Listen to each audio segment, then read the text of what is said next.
everybody. Conor Listoka here. This is 372 pages. We'll never get back. The podcast that really whips the llama's ass, Mike.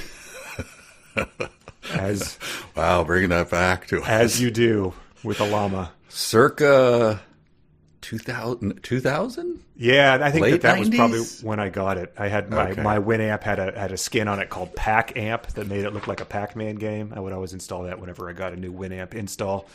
I mean, the late Wesley Willis. I mean, the guy's been dead for 15 years, right? That's who they're quoting there. And think. I saw him perform in a fraternity basement in college. It was exactly what you would expect, you know. Sure. They didn't roll out the red carpet at the Colonial Theater downtown in Charlottesville. It was Wow. beer stained and a bunch of people there sort of being like, "Yep, we came ironically, but this is exactly what you'd expect." I think I've said before, we once ironically hired a party clown for a guy's birthday at our work, and it turned out to be just like the most horrible, uncomfortable thing. Because that is like, well, you've got me for 45 minutes. And we're just standing there like, yeah, we thought it would be funny.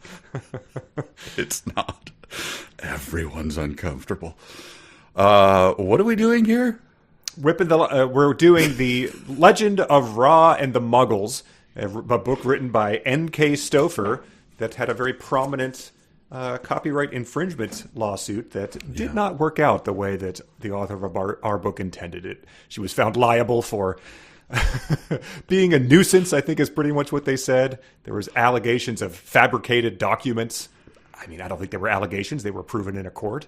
And, yeah, I mean, I think they took, like, you could actually see the whiteout, sort of, with the bumps of the whiteout, like, oh, come on, man, at least make a new doc, or whatever. Yeah, and so she thought that they had that Rowling had ripped off her idea for the Muggles, as well as a few other things that some of them come up in this book, but turned out to be not true. And then this book was the result, trying to capitalize on the popularity of Harry Potter and presumably the attention that her lawsuits got in major news organizations, but didn't work out. It's now out of print, but we're covering it. And this is the second full episode we're devoting to it out of 3. Last night, by the way, I was watching, I watch things to distract myself while I write. And Pop Culture Jeopardy was on, which is a streaming thing. And they had a question was about the Muggles. Like this famous Muggle, blah, blah, blah. The answer was, of course, Hermione, but I was like, oh, are they talking about N.K. Stouffer? She finally made it. She's on an official Jeopardy program. Wow. What is Zin? Well, it's just a further example of the way that this podcast has polluted our lives and, Well, I'm really excited to tell you what's going on Minneapolis today. So that's very, very excited. It's kind of chilly on Minneapolis. Windy. It was windy yesterday on Minneapolis. So Minneapolis in the winter is sort of like Aura in that, like, they're like, what is this sun you speak of? What is this warming ray that you might invite into our thing? We do not know this for many months. We are small and hairless. That is true. Should we catch our listeners up if it's happening, just to the best of our ability? Sure. I'll chapter 1, I believe, is it takes place. Well, there's a nuclear holocaust. Yes. And the nuclear cloud hangs over the world, whatever world this is. We're sort of unclear on that, and turns regular humans, I think, into Muggles, short, squat, hideously ugly little things that crawl around on Aura, which, as far as I can tell, is just a different place in this planet.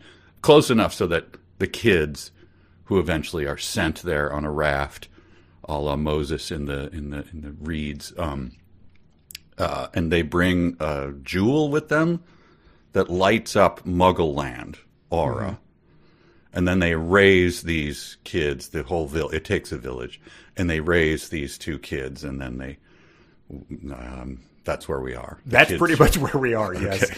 The Muggles but there are creatures. Do you want to fill them in on the creatures that exist? Sure. There are Nardals, which are good. I think those are pets of the Muggles. We're led to believe they're pretty much golden retrievers, I believe. Yes. And then there are Greebles, which are... Greeblies? Greeblies? Yeah, sorry.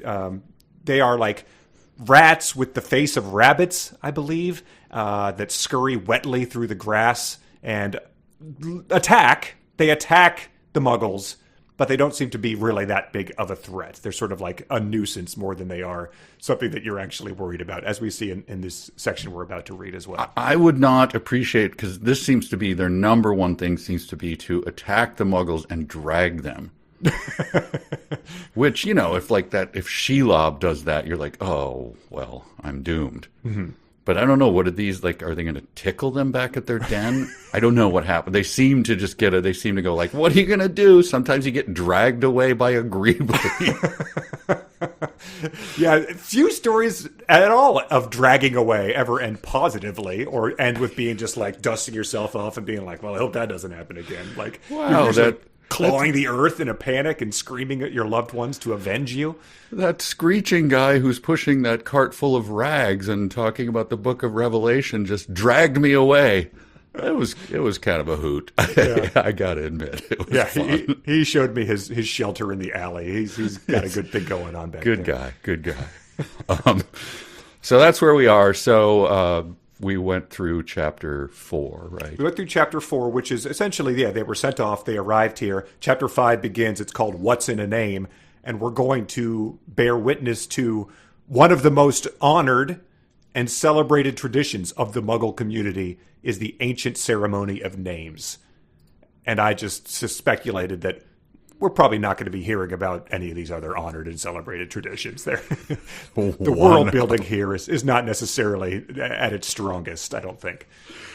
Just to have continuity, could you please just sing just a little bit of the Muggle-by that happened at the end of chapter 4? I can, because I went to see if anyone else had submitted SoundCloud versions of it today, and that stream seems to have been turned off at the tap.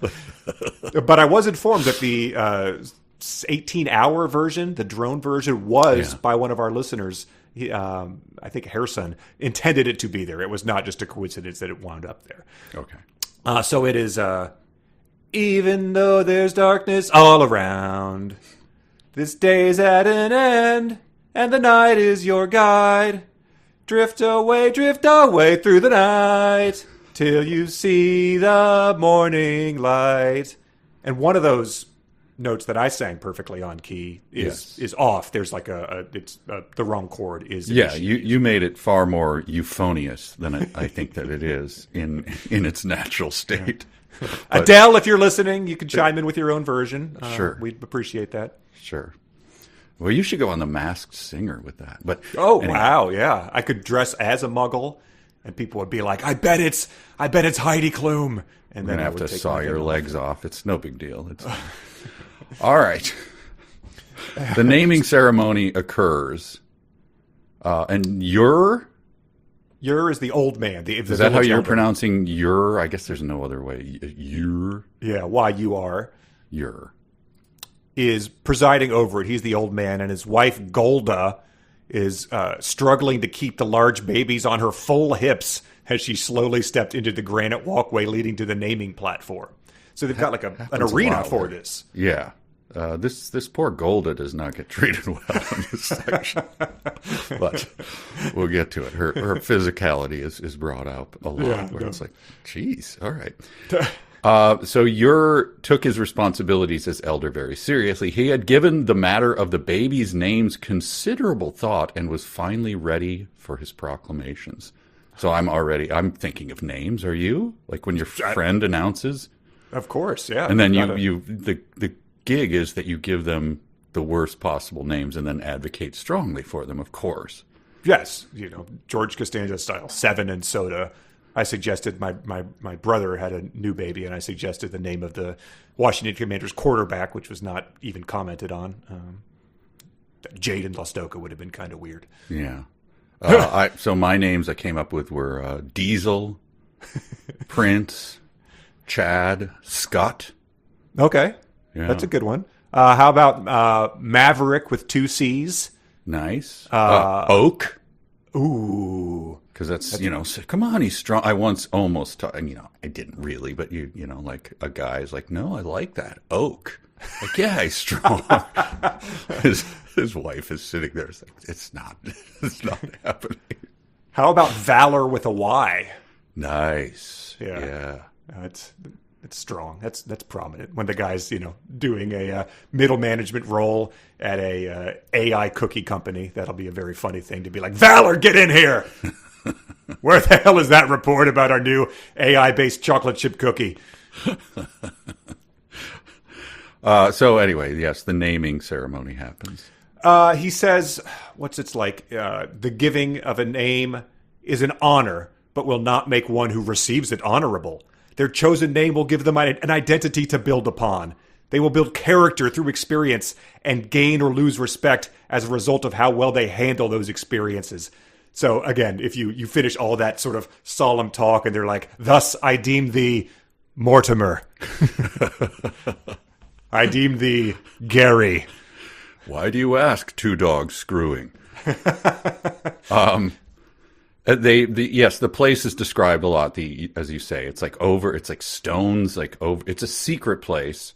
Yeah. So kids haven't discovered it to go drink, Natty Light or whatever. Right. It's not covered in graffiti of Wangs or it's just full of old cans of beer. It's a special location where lush forest green ferns as tall as trees now fill the fields that surround a hot spring flowing from the middle of the earth. Okay. And I assume where the Greebly attacks are at a healthy minimum. You're going to get dragged off during the ceremony. It's going to happen. But, you just turn to go to your husband like, this naming ceremony's taking a long... Oh, he's gone. Okay. You're down there being like, I'll wait till the shrieks of terror. No, that's fine. Go ahead. 9-year-old boy Bumpus being dragged off by a Greebly cease, because this is kind of important. We get to a sentence that, of course, you wrote to me. I of course, noted in this. Multiple listeners wrote in to comment on this sentence from the naming ceremony, which reminded a lot of people of a top 10 moment in Riff Tracks history. where yours said, if they have respect for themselves and others, they will have honor, and that honor will never, never deceive them. Which, of course, called to mind to everybody whose brain has also been warped the words of Bob Crane from the short Patriotism, which you memorize, right? You could rattle it off once I asked you. I know, I think I did, but but now you have to write it. It's so incoherent that if we care for others, to respect others, to care for those in our community or something like that. To respect ourselves, it kind of ends with, but it doesn't. He skipped several words or just transmogrified words or something, or flipped them. Because it makes no sense, but it is hilarious because it's kind of a long sentence. But it's also a voiceover, so there was no pressure to get it right in one take or to go back. Here it is. It's, if we learn to care for others, to respect others, we'll learn how to care for, to respect our country. Our country, that's it. Our country of Aura, which we are on. Aura, which we're on. They're going back a little bit, the tiny stone seats, so they're all... They have their names carved. Across the back of each seat was the Muggle's name. So it's chiseled in the stone seats that are at the naming thing, which has to get awkward when someone dies. Right. Taken by Greebly. Yeah, then there's just a little piece of cardboard up over it,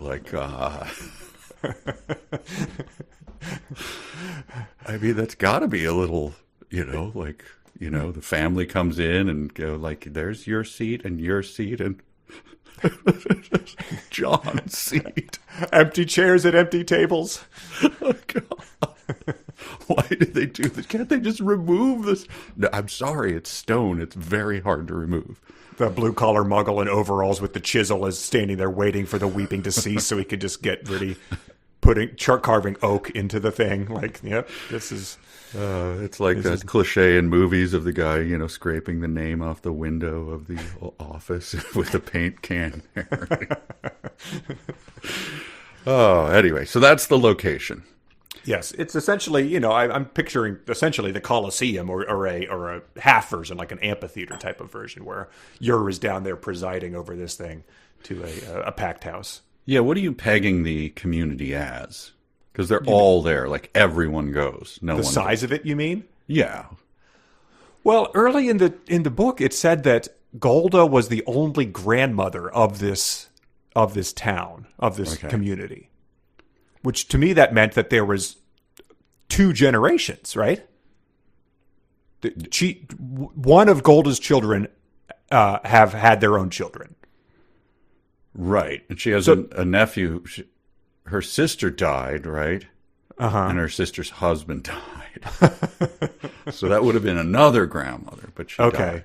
But I don't think that they're the only top of this family tree, or maybe they are. Anyway, it seems like it's got to be pretty small. I'd put it at a couple hundred. Yeah, that's what I was pegging it up. A couple hundred. Yeah. But then Golda, so he sleeps during the ceremony. Ur. Yeah. So Golda tapped his knee to awaken him from his daydream. Ur lifted the baby boy above his head, grasping him tightly under his frail little arms.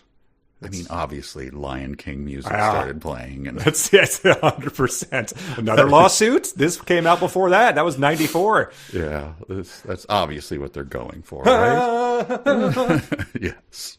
I did like, though, that Ur is doing this thing. He's introducing it. He gives the Bob Crane speech, and then it says his mind began to wander as he thought of how the boys had come to Ara. So everyone is up there and just like they're watching this senile old coot down there as he just sort of starts to like lapse into a daydream, and then they're like, "Can we? Golda, psst, wake him up." I was a reader at church once. This is years ago, and the bishop came. So it was like this huge deal, and like the place was packed. And because I was one of the top readers at one of the wow, little humble brag. So they gave me the sheet, and then he read a thing, and he's got all of his vestments on and everything. I'm standing back there with my sheet, and I just lose my place. Wow. And it's my turn, and it's like, long enough to be really uncomfortable where people are like looking around. And I'm just frantically trying to find it. But I just decided in that moment, like, all right, stop panicking. It'll be a while. And then I found my spot and just started again. But, I see the bishop of the whole, like, doing the slight turn. Like, some clown behind me is supposed to say this thing. You didn't give it a little ad lib? Just try to be like, improvise what you remembered best about it? Yeah. I decided not to be embarrassed. Nobody ever brought it up. It's like, that was a solemn pause. I mean, how dare you? You were like, you realize that your notes of Ra and the Muggles have been inserted into your thing, and so you all of a sudden start to saying, "We have received the gift of sunlight. His name shall be Ra." Oh dear. Yeah, my friends in the back row laughing. We substituted your sheets. And then Caleb realized he had an omnipresent chunk of pork in his cheek. Oh, dear. Oh, come on, guys. So Ur wakes up from this senile slumber, and then he declares that one boy, since he brought to the community the gift of sunlight, he shall be known as Ra. And he says, that sort of makes sense, right? That's like an Egyptian god of sun. A god of, yes, Ra. And then the other guy. And then he lifted the other boy with the same ceremony tribute shown to Ra and said, "Light has filled our flowers and beauty with life. So his name shall be Zin, meaning flower."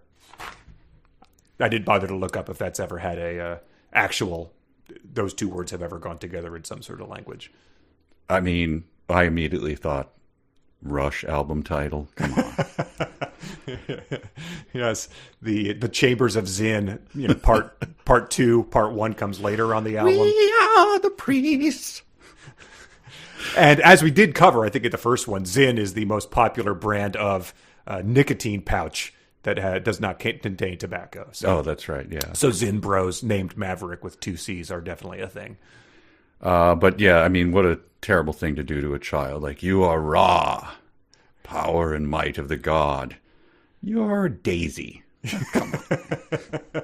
Right. And he's the second one, and it's not very subtle about what they're setting up here in terms Not of the at all. bad twin, essentially. This got painfully close to something in our books, but then turned away. Ur, still standing on the platform, raised his huge, gnarled hands toward the sky and addressed the silent Muggles. Oh, huge hands. Huge hands. Implies, but they're gnarled. Long fingers. Yeah, I guess the fingers are very. Once you gnarl them, they get they look shorter, right? Not quite as thin. But what does this guy look like? Well, giant gnarled hands. They do hairless, short. So the pictures of the Muggles in there are sort of like Kewpie babies with, not cone heads, but elongated, eggplanty kind of heads. They never show these old, gnarled, gross ones. It's only the sort of normal looking young ones, I guess, that are depicted in the illustrations. Okay. All right. And then you've got Golda, his wife, with her full hips and, badonk. So I'm not sure what we're supposed to take away from these elderly ones, but Muggles are grim when they're at their physical peak. They're horrible once they've aged a bit. Yeah. That's it for the naming ceremony, I think. I believe that is, yes. But they also have a little call and response that says, let this children be loved by all who have witnessed the tribute. And the Muggles respond, we will. So it is sort of like a service here. Yeah. But it moves into Chapter 6, an emergency situation, which jumps ahead a few months and goes into the new social order. Yes. That they've established here, essentially because the son that the twins have brought with them in their little magic box has transformed Muggle society. It's like how in the 70s Norway was very poor, and then they discovered all this oil off the shore, and that was just like, boom! Things are going to change here, baby. Yeah, it's the Egyptian Delta, right, where it's just green around and then just desert for thousands of miles. Yes. That's what it's like to be on Aura. But they give everything. Here it is. Everything cultivated or produced was shared by all of the Muggles. So full out communism. Yeah, that's worked out well historically, right? I think so. I think when you're called for the Cultural Revolution and 30% of Muggles were killed in massacres and eaten. Yeah, Golda's body was found being devoured by the other. That happened between chapters 5 and 6. Yeah, I mean, historically, as we talked about, the people arriving at your shore of a sort of isolated civilization doesn't work out traditionally well as converting fully to communism has traditionally, assigning people new roles, such, with euphemistic titles such as Keeper of the Light, Keeper of the Children. You're fighting against the tide, historically speaking. So before this, was it like a hellscape? Like they could grow a couple of wilted, potatoes, and they were right. sort of all like, we could make some soup out of a grass, and then, and then the kids show up and there's enormous vegetables. Right. Yeah. Isn't there a place? There's like, is it Glastonbury? There's like a commune. Like some of the musicians go and hang out there, but they're known for growing giant vegetables. I've seen a different guy who I believe is Scottish who also grows giant vegetables and posts about them. Okay. So maybe that's just as a terroir that's suited for it. But I guess so. Yeah, it says clearly if there's like less, infant death, if there's longer lifespan, that's going to have some effect here. But I guess it's all canceled out in a positive way by the more abundance of fruits and vegetables that are happening here. You'd think that would also positively benefit the Greebly population. They're getting stronger and faster, and their fangs are sharper. But it's not really right. Dragging ability is increased by 45%. So before this, when they were feeding their nardles, that had to be also like, you're giving food to the nardle? Yeah, he's part of our family. People are tying on a napkin with a nardle on it and sharpening their knives, waiting for it to stumble into their own hut. This is where we get another physical description. You ask too many questions, Peter. We don't have hair either, and nobody has an answer for that. This is Pitter and Patter, by the way. Oh, God. They don't have hair, like, anywhere? Yeah, I mean, well, let's hope that we don't get into that sort of description. I mean, does Patter, like, have to shave her legs, or... Yeah, Pitter's just got, lengthy armpit hair. Right. Yeah, I mean, it's interesting. I guess they know of fur from their pet Nardles, but the concept of hair would be shocking and confusing to them. Yes. I'm surprised they didn't immediately start shaving the babies' heads, because it does go into the baby's hair too. It's sort of the first clue we get that one is going to be evil. It says, yes. "Hey, why do they look so different now?" Pitter and Patter said, "They used to both have blonde hair and blue eyes, but Zin has really changed. His hair is the color of rusty metal. He and Ra don't look like twins anymore." So, who's going to turn out good in this equation? Yes. This is, by the way, Pitter and Patter are watching the twins. The age thing kind of eludes me in this reading. We'll try to figure it out and keep with them. But I assume they're like toddlers right now. Yeah, Pitter and Patter are watching them. So Pitter and Patter now are 2 years older. Weren't they? What were they? 9? I thought they were 12. 12. Yeah. Okay, so they're now 14. Yep. Still constantly holding hands. So it is tough to babysit 2 very rambunctious toddlers. Yes. It makes the diaper changing quite tricky. It's like an improv team exercise. You call up the boss. You all have to hold hands while you do these activities. But they watch them down in Marigold Meadow, which I don't know why they call it that. I have no idea. But that's where they watch them. What was it called, before these twins arrived and upended society? You couldn't imagine that the marigolds were blooming at night or ever had bloomed there. I think it was called Rusty Discarded Bed Spring Lane. I don't know. Nardle Dragging Terrace. The Pitter and Patter thing also gets into like one of several like vaudeville bits, like middle school play level, like comedic misunderstanding. God, where they're just like, one of them is talking about like what's it like to have hair, the other one says something responding to something that happened earlier in the conversation. The other one misinterprets that, and they go back and forth and banter that is, I believe, supposed to be funny, and it's deeply annoying. But it goes. There's one that goes on for pages. Oh, it just wastes so much time. Longer in this book, so this one comes off as refreshing by the time you get to that one. But it's like annoying. The kids' version of say like a Three's Company, where the landlord overhears them like, "No, push it in. Now pull it out." Like, whoa! And it goes on for like 5 minutes. Like, yes, come on, 100%. But they're babysitting the kids, and this is where I think it was in real or fanfic. The kids start talking to them. They start, they realize the babies can talk. Yes, and the way that they describe that is just one of the more revolting ways you could describe these babies, which.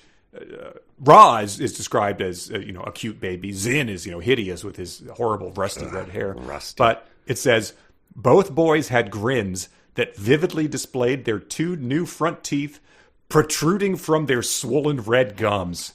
So let's make the adorable babies sound as revolting as the Muggles are. I like swollen gums. Like I said, do they have a doctor on Aura? That turns out to be a plot point, but we'll get to that. But sure. This is not even when you're teething, I've had children, they teeth. If they got swollen, I would take them to the keeper of the teeth care. Or something. Yeah. All you have is the keeper of the beaches. He'll have to suffice for a dentist. I'm the barber. Oh, is that how we're doing it? Okay. Yeah. I can't snip that off. I can't treat their teeth. I'm a baker now. When what's his name? You're redid society. I wanted to keep treaty teeth, but he made me be a ballet dancer. Which brings me to, I got to get to it before you do, the Sonic Challenge. Oh, boy. Patter's laughs turned into outright choking and coughing, forcing him to his knees in laughter. All right, and that's brought on. This is brought on by the boy saying pitter and patter. Yes, pitter, patter. Okay. All right. I'm going to take this out since I have to go to my knees. My headphones won't accommodate that. So just for those who don't have the video, Conor is going to disappear from our screen for a little bit. Okay. I assume. All right. Got to go to your knees. And so we'll hear him distantly off mic. So here we go.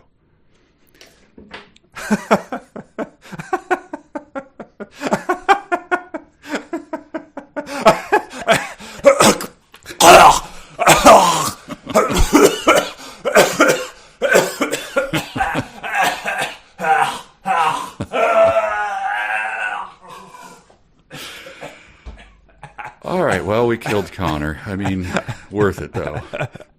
Good one's in. Yeah. He needs to get some self-control, I would say, because, I mean, I don't know. We can get him in the crowd at a riff track show. That would be nice to have someone who's, that easy an audience, I guess. Yeah, it's like, a 70s sitcom where, like, wow, we're lucky. We got a good laugher tonight. Record that. We're going to use it for the rest of the season. But I remember when... I mean, I don't remember the specific moment, but I sort of vaguely remember when my children, first said words or whatever. I don't remember thinking it was that funny. I don't. One of my kids called everything ball. So no matter what it was, it was just like ball. Pointed at a bird and it's like, no, that's not a ball. We have a specific. Yeah. But I mean, that's pretty funny. But it still didn't make me choke and fall to my knees. Choking with laughter. If I don't know, first word was wiener, that could be fun. But yes. Again, more a moment of pride than anything. Yeah. I do believe that it continues that laughter was something they didn't do before the son came to town, and that's why there weren't a lot of reasons, to laugh. That is true. Living in their dark hovels was not a cause for much merriment. So they throw the kids into a buggy here at Marigold Meadow. They toss them in there and they're like, we've got to go tell Grandma Golda, like, right now.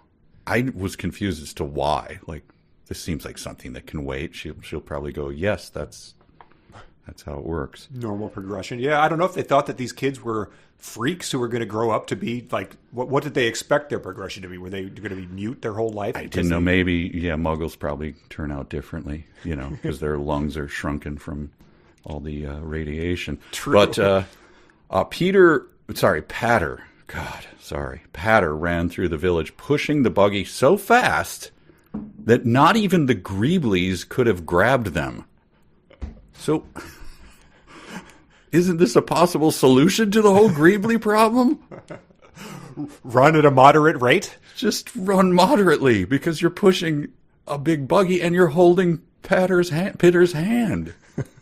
You can't be putting that much mileage down there, right? Yeah. You're not going that fast, and you're still outrunning a Greebly? So these things are like, I want to drag him off, but oh, man. What I really want to drag is that human baby.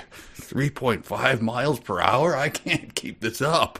Maybe we're to understand that this is like when a mother lifts her car off of her child, the surge of adrenaline performs a superhuman feat, and this is such an important moment to tell Golda that the baby has said its first word, that he's, boom, that type of Warner Brothers cartoon type of sound effect. I just hope the buggies have seatbelts on them, because... Well, it says the baby's knuckles are turning blue as they held on tightly to the sides of the two-seater baby mobile. Wow. So yeah, they're like having their cheeks are getting pulled back like an astronaut in training. Doesn't this is maybe another lawsuit here, but this the Greeblies dragging you off, they have to run so fast. Isn't that like M. Night's The Village? Wasn't that sort of just like, don't go outside the walls, like the Greeblies will drag you off, my son. That is true. Yes. Then it turns out the Greeblies are just Yer wearing a mop on his head to simulate it. Like, you guys believed that? Sonic Challenge. Okay. Before we get to it, can I just point out that it says they ran so fast the Greeblies couldn't grab them. Ra and Zin's pet Nardles nearly passed out trying to keep up with them. So they have pet Nardles. That's just Okay, more. yes. And they almost passed out. They ran so fast. Isn't that the Johnny Horton song? They ran so fast that the hounds couldn't catch them. Down the Mississippi to the Gulf of Mexico. My dad would sing that to me as a kid. Wow. The Battle of New Orleans. By the Nitty Gritty Dirt Band. Sleep now. Yeah, it was. It was a bedtime song. That and the theme song to the TV show Swamp Fox. What? How does that go? Swamp Fox hiding in the glen. Show us the way to fight again. Your eyes lowering. Yes. As your dad sings in your ear. Down the Mississippi to the Gulf of Mexico. Yeah, he did. He brought a jug in and performed it. It was... Wait, my dad was a grizzled prospector. I'd never put the two and two together. Dad, what is the washboard for? Don't you worry about it, son. Yee-haw. It's a one-man band? All right, I got to get to these Sonic challenges first. Okay. Damn it, I see it. Yes, you got it? Yeah, go ahead. Goldie, Zin said with a naughty giggle. God damn it. So this is the baby? Yeah, this is him saying the word of the village one elder. of the Zin said, yes. Goldie! Oh, God. Because it's Zin, right? He's the evil baby. Yeah, that's true. Yeah, Zin. That's like sort of Chucky E. Goldie. Yeah, I heard a little bit of the you were very flower-like in that way too. Thank you. Yeah. Okay. And that gets a response of Golda says, "What do you think of that?" Pinching his cheek, the Muggles cheer yippee, and then they can talk. They can really talk, said Bumper as he bumped right into Golda. No word on whether that's intentional. Bumper, oh yeah, I guess it is. Bumper is a 9-year-old, very shy boy who blushes easily. He's always looking down at the ground and is constantly bumping into other Muggles. Even when he speaks to someone, he never looks up. So Bumper's a weirdo. It seems like a prime Greebly attack as well if he's never looking where he's going. They don't even have to sneak up on him. Greeblies can just swipe his feet out from under him. I actually... So I got to this as like, they can talk, said Bumper, and I was like, okay, Control Y, let's look for Bumper. Like, this is the first. So if I just would have read the next sentence, I would have saved myself the entire search. This is the introduction of Bumper. Okay. But I thought he was one of those at the beginning who there are those later where they mention someone, and I'm like, was that before? And it was like, just thrown in before, like as a complete one-off that I assume we'd never see him again. I think the key here is in this book, when they introduce someone, they usually tell you how old they are. Didn't we read something one time where we determined it was like, if a kid is reading a book, they just like knowing that? That's like a child psychology thing where they're like, I want to know if I'm older or younger than Bumper. Right. Oh, he's 9. He's 1 year older than me. Now I really like this book. So, so Golda says, I forget how this goes, but they give the kids, they show the kids to Golda, like, hey, they can speak, says their name, and then I don't know, they're asking questions, and here's Golda. Grandma doesn't have all of the answers, children. Some things just can't be explained, and this is one of those things. So Golda is Bo Jackson. Grandma doesn't have to explain. Refers to herself. Yeah. Golda's gonna get on first base. Golda's gonna steal second. Golda's gonna be running home. Golda and Ricky Henderson and Bo Jackson are all gonna go out for beers after that. They crack me up. All right. And the question she doesn't have the answers to, I guess this is why Pitter or Patter found this so gut-churningly hilarious, is because it says Muggles cannot talk until they are 6 years old. So Bumper, who is 9, has only been talking for 3 years, and maybe that's why he's so awkward still. So Pitter and Patter, no word on, did they fall in love pre-speech? Oh, wow. Since they talk so late, how long have they been holding hands? Seems like they've always been in love. I don't know. Have their hands fused together, like when they find people dead in their lazy boy and they're part of their chair now? Are they Could they separate if they wanted to? Oh, that's a good question. Yeah. Then we get what we alluded to earlier. This is a multi-page vaudeville bit. Deeply annoying.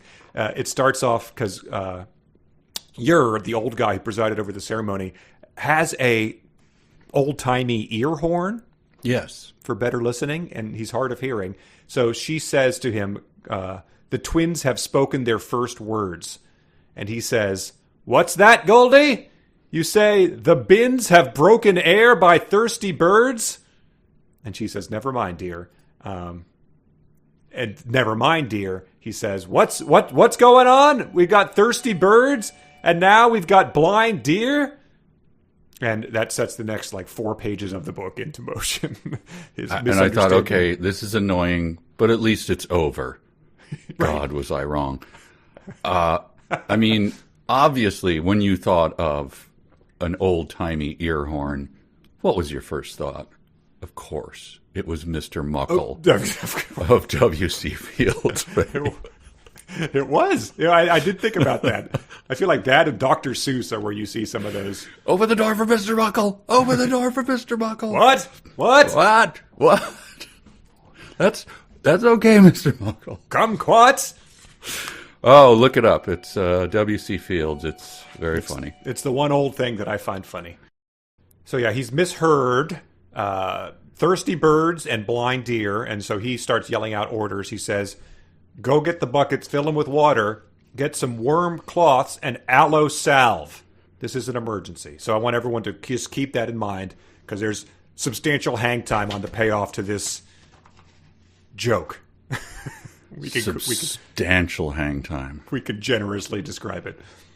And then it keeps going. So now we, the reader, know what's going on, and we're annoyed. So it's like, would you please just end this? But no, you're continued shouting. The Muggles just stared back. "Get moving before anything else happens." I assume he pointed a gnarled, huge hand. They're like, get that hand away from me. It's half your body. And they scrambled, and Pitter and Patter said, "What does he want water and aloe for?" Gripping their palms tighter, fusing them even more together. Why did he send us? We have half the amount of hands as any other duo on Aura does. And then it goes on, and then Ur stomped his foot. Am I the only one around here who knows when an emergency strikes, you don't stand around chit-chatting? And then the ear horn. No, sorry, she shouts in his ear. Yeah. "Did something happen while I was gone?" So this is, going on for, this is a page and a half now. Mm-hmm. Yeah, but it continues from here. Air raid signal. He's, no one has just grabbed him by his collar and been like, "You senile old bastard!" W.C. Fields hasn't shouted, "It's okay, honey. Sit down. Sit right there, honey." He would have solved everything. His bulbous nose looks kind of Muggle-like. I mean, come on. His weird hat that he tips up every now and then. Yeah, he says, "You're the one who told me about the tragedy. I did no such thing. You didn't hear. You just didn't hear what I was saying." And she says, "What were you trying?" It keeps going on even after she's explained to him that there is no tragedy and he's just misheard her. It goes on for, I think, another 2 pages. Yeah, so we know what's going on. We're not amused, to quote the Queen. We are not amused. And he's still in a state of, and she's like, "What is happening?" People are running around. Everything's going on for no reason. Obviously, this is a misunderstanding. This is, again, a Three's Company scene. We're going to go right up to commercial on this one, aren't we? My God. And people are like, this is the guy that rearranged our whole society just a couple months ago. He assigned us all new jobs and said we need to pool our wealth. This guy who misunderstood. Yeah, I was a bricklayer, but he made me the head of the aviary. I don't know anything about it, and he told me he'd kill me if I didn't follow his order. Now I'm wondering if he just misheard what I said my profession was. Yes. He killed my brother because he had glasses, because he suspected him of being an intellectual. What is happening in our society? But Ur is pacing back and forth, his cane digging into the wooden porch floor. Good Lord. Is he also rather large? Like how, or is he like sort of like standing on the cane and like twisting it to dig it into the wooden porch floor? Does his umbrella, I mean, does his cane have a point on it like those umbrellas they use to poison people? Like, is he like secretly a weapon that he could run someone through with if they say the wrong thing to him? Or the right thing that he just hears the wrong way? Whoops, I accidentally poked you in the thigh with some radioactive material. Of which there is an abundant here due to the nuclear holocaust that has ravaged our land. And it finally gets to a payoff. They come back, there's buckets. They really go and fetch the buckets. They fetch the aloe salve. And it says, "Well, Goldie," he turns embarrassed, "I kind of thought we'd need water for the thirsty birds." And then it just keeps going on like that.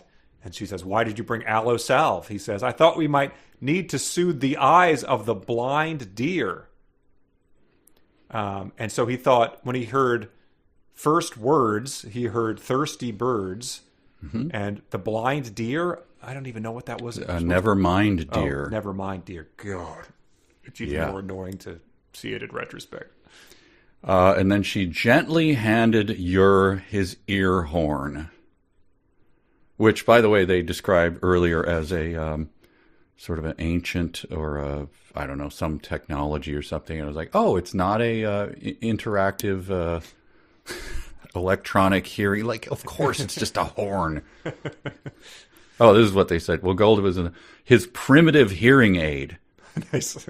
I mean, I didn't assume it was like high-tech adaptive. Yeah, but it's not a primitive hearing aid to them. It is just, that's a hearing aid. Like, no one has ever come and be like, yeah, your primitive tools are basic to us, but here, take upon you this thing you put in your ear and it will solve all your problems. And the beekeeper's like, I used to make those. I worked at the factory. Like, I can solder that together and I'm great with miniaturization. And like, no, keep those bees. Like, you turned it into a brick warehouse. Yeah, I had a lot of money from those hearing aids too that I used to have, but now it's it's all pitter pool. And patter have it. It's all theirs. Oh, that's how that chapter ends. Yeah, it ends with 4 pages of misunderstanding, blind deer, and what's the other one? Thirsty birds. Yeah. Thirsty birds. God. Well, comedy is difficult. We've got to make you feel good about about that at least. If this author had just deftly pulled off like a comedic thing where not a single word was wasted and you left shaken that she could do it this well, that would have been a different experience. So it's safe to say you weren't choking with laughter on the floor, like hitting your knees upon that misunderstanding. I kept reading. I was like reading while I was choking on the ground. Well, speaking of things that might get you choking with laughter, why don't we read some of the fan fiction that our beloved jackals have written for us here? Okay.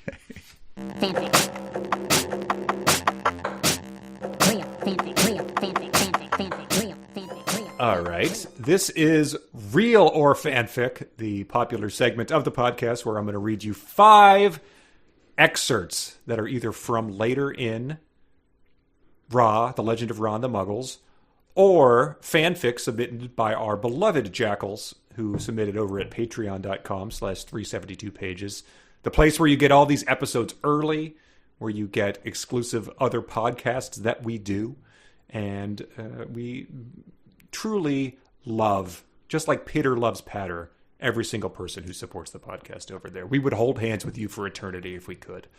Not a guarantee. You can't see it, but our hearts like physically beat out of our chest.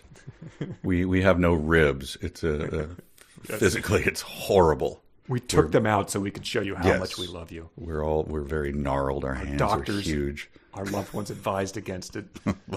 We said, get that chest snipper out and get it done. And the doctor said, well, this is a more wholesome reason to remove ribs than the last surgery I did for Marilyn Manson. And so here are 5. They could all be real. They could all be fanfic. Number 1. What are you doing? Help me with this, Zin grumbled while he struggled to keep dragging his treasure box.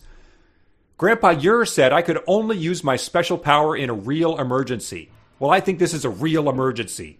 Tripler kept squeezing his body and his face tightly while Zin pleaded and shouted at him.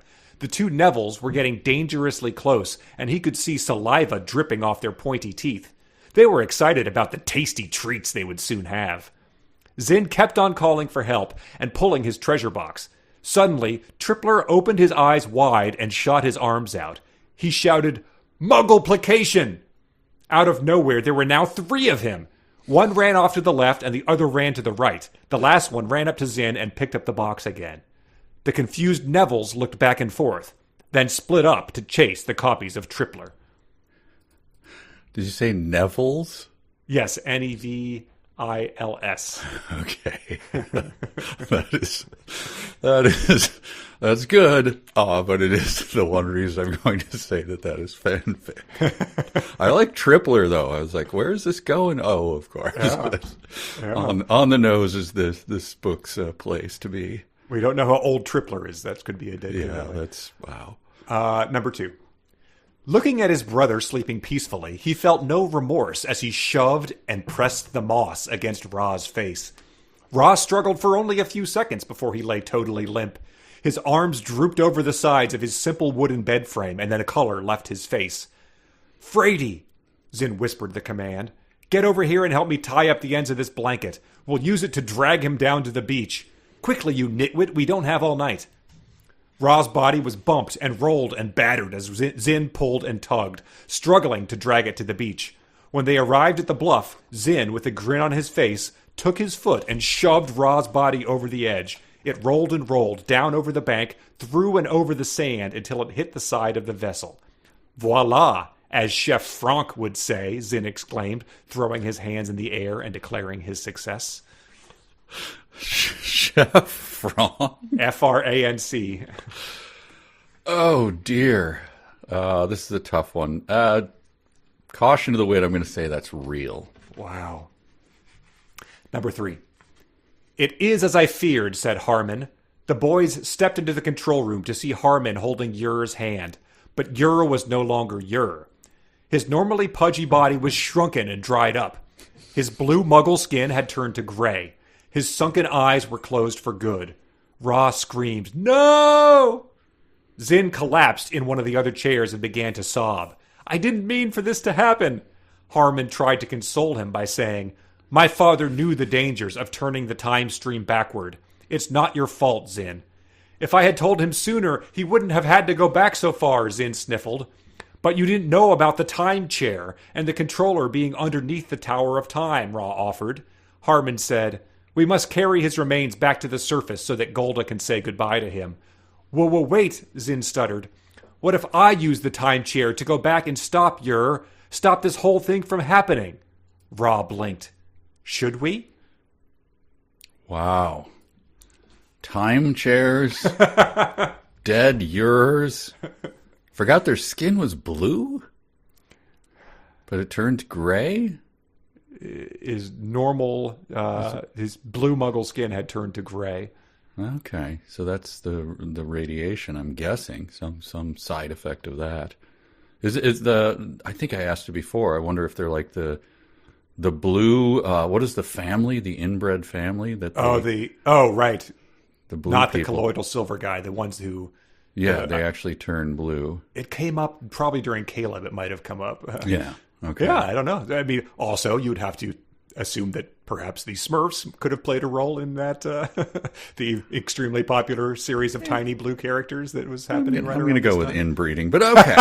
I'm going to say that that's fanfic. I mean, I hope it's not. I hope there is a time chair, but okay. I read every book hoping there's a time chair. Sure. Number 4. The Nevilles built a new home for Zin and themselves in Hazy Hollow at the top of the Mansionite tree next to Seven Secret Swamp. Their home was a very large shanty treehouse. It was made from scraps of lumber and junk they found lying around on the beach. The Mansionite tree sheds radioactive pollen that had caused Zin and the Neville's skin to blister and discolor. It made their nails thick and crusty, and the whites of their eyes yellow and bloodshot. They became not only nasty, but lazy as well. Zin developed severe allergies, which causes his nose to drip constantly. His joints ache and he suffers from headaches. His physical health is as bad as his mental health. Well, wait a minute. Neville's again? All right, this is very confusing.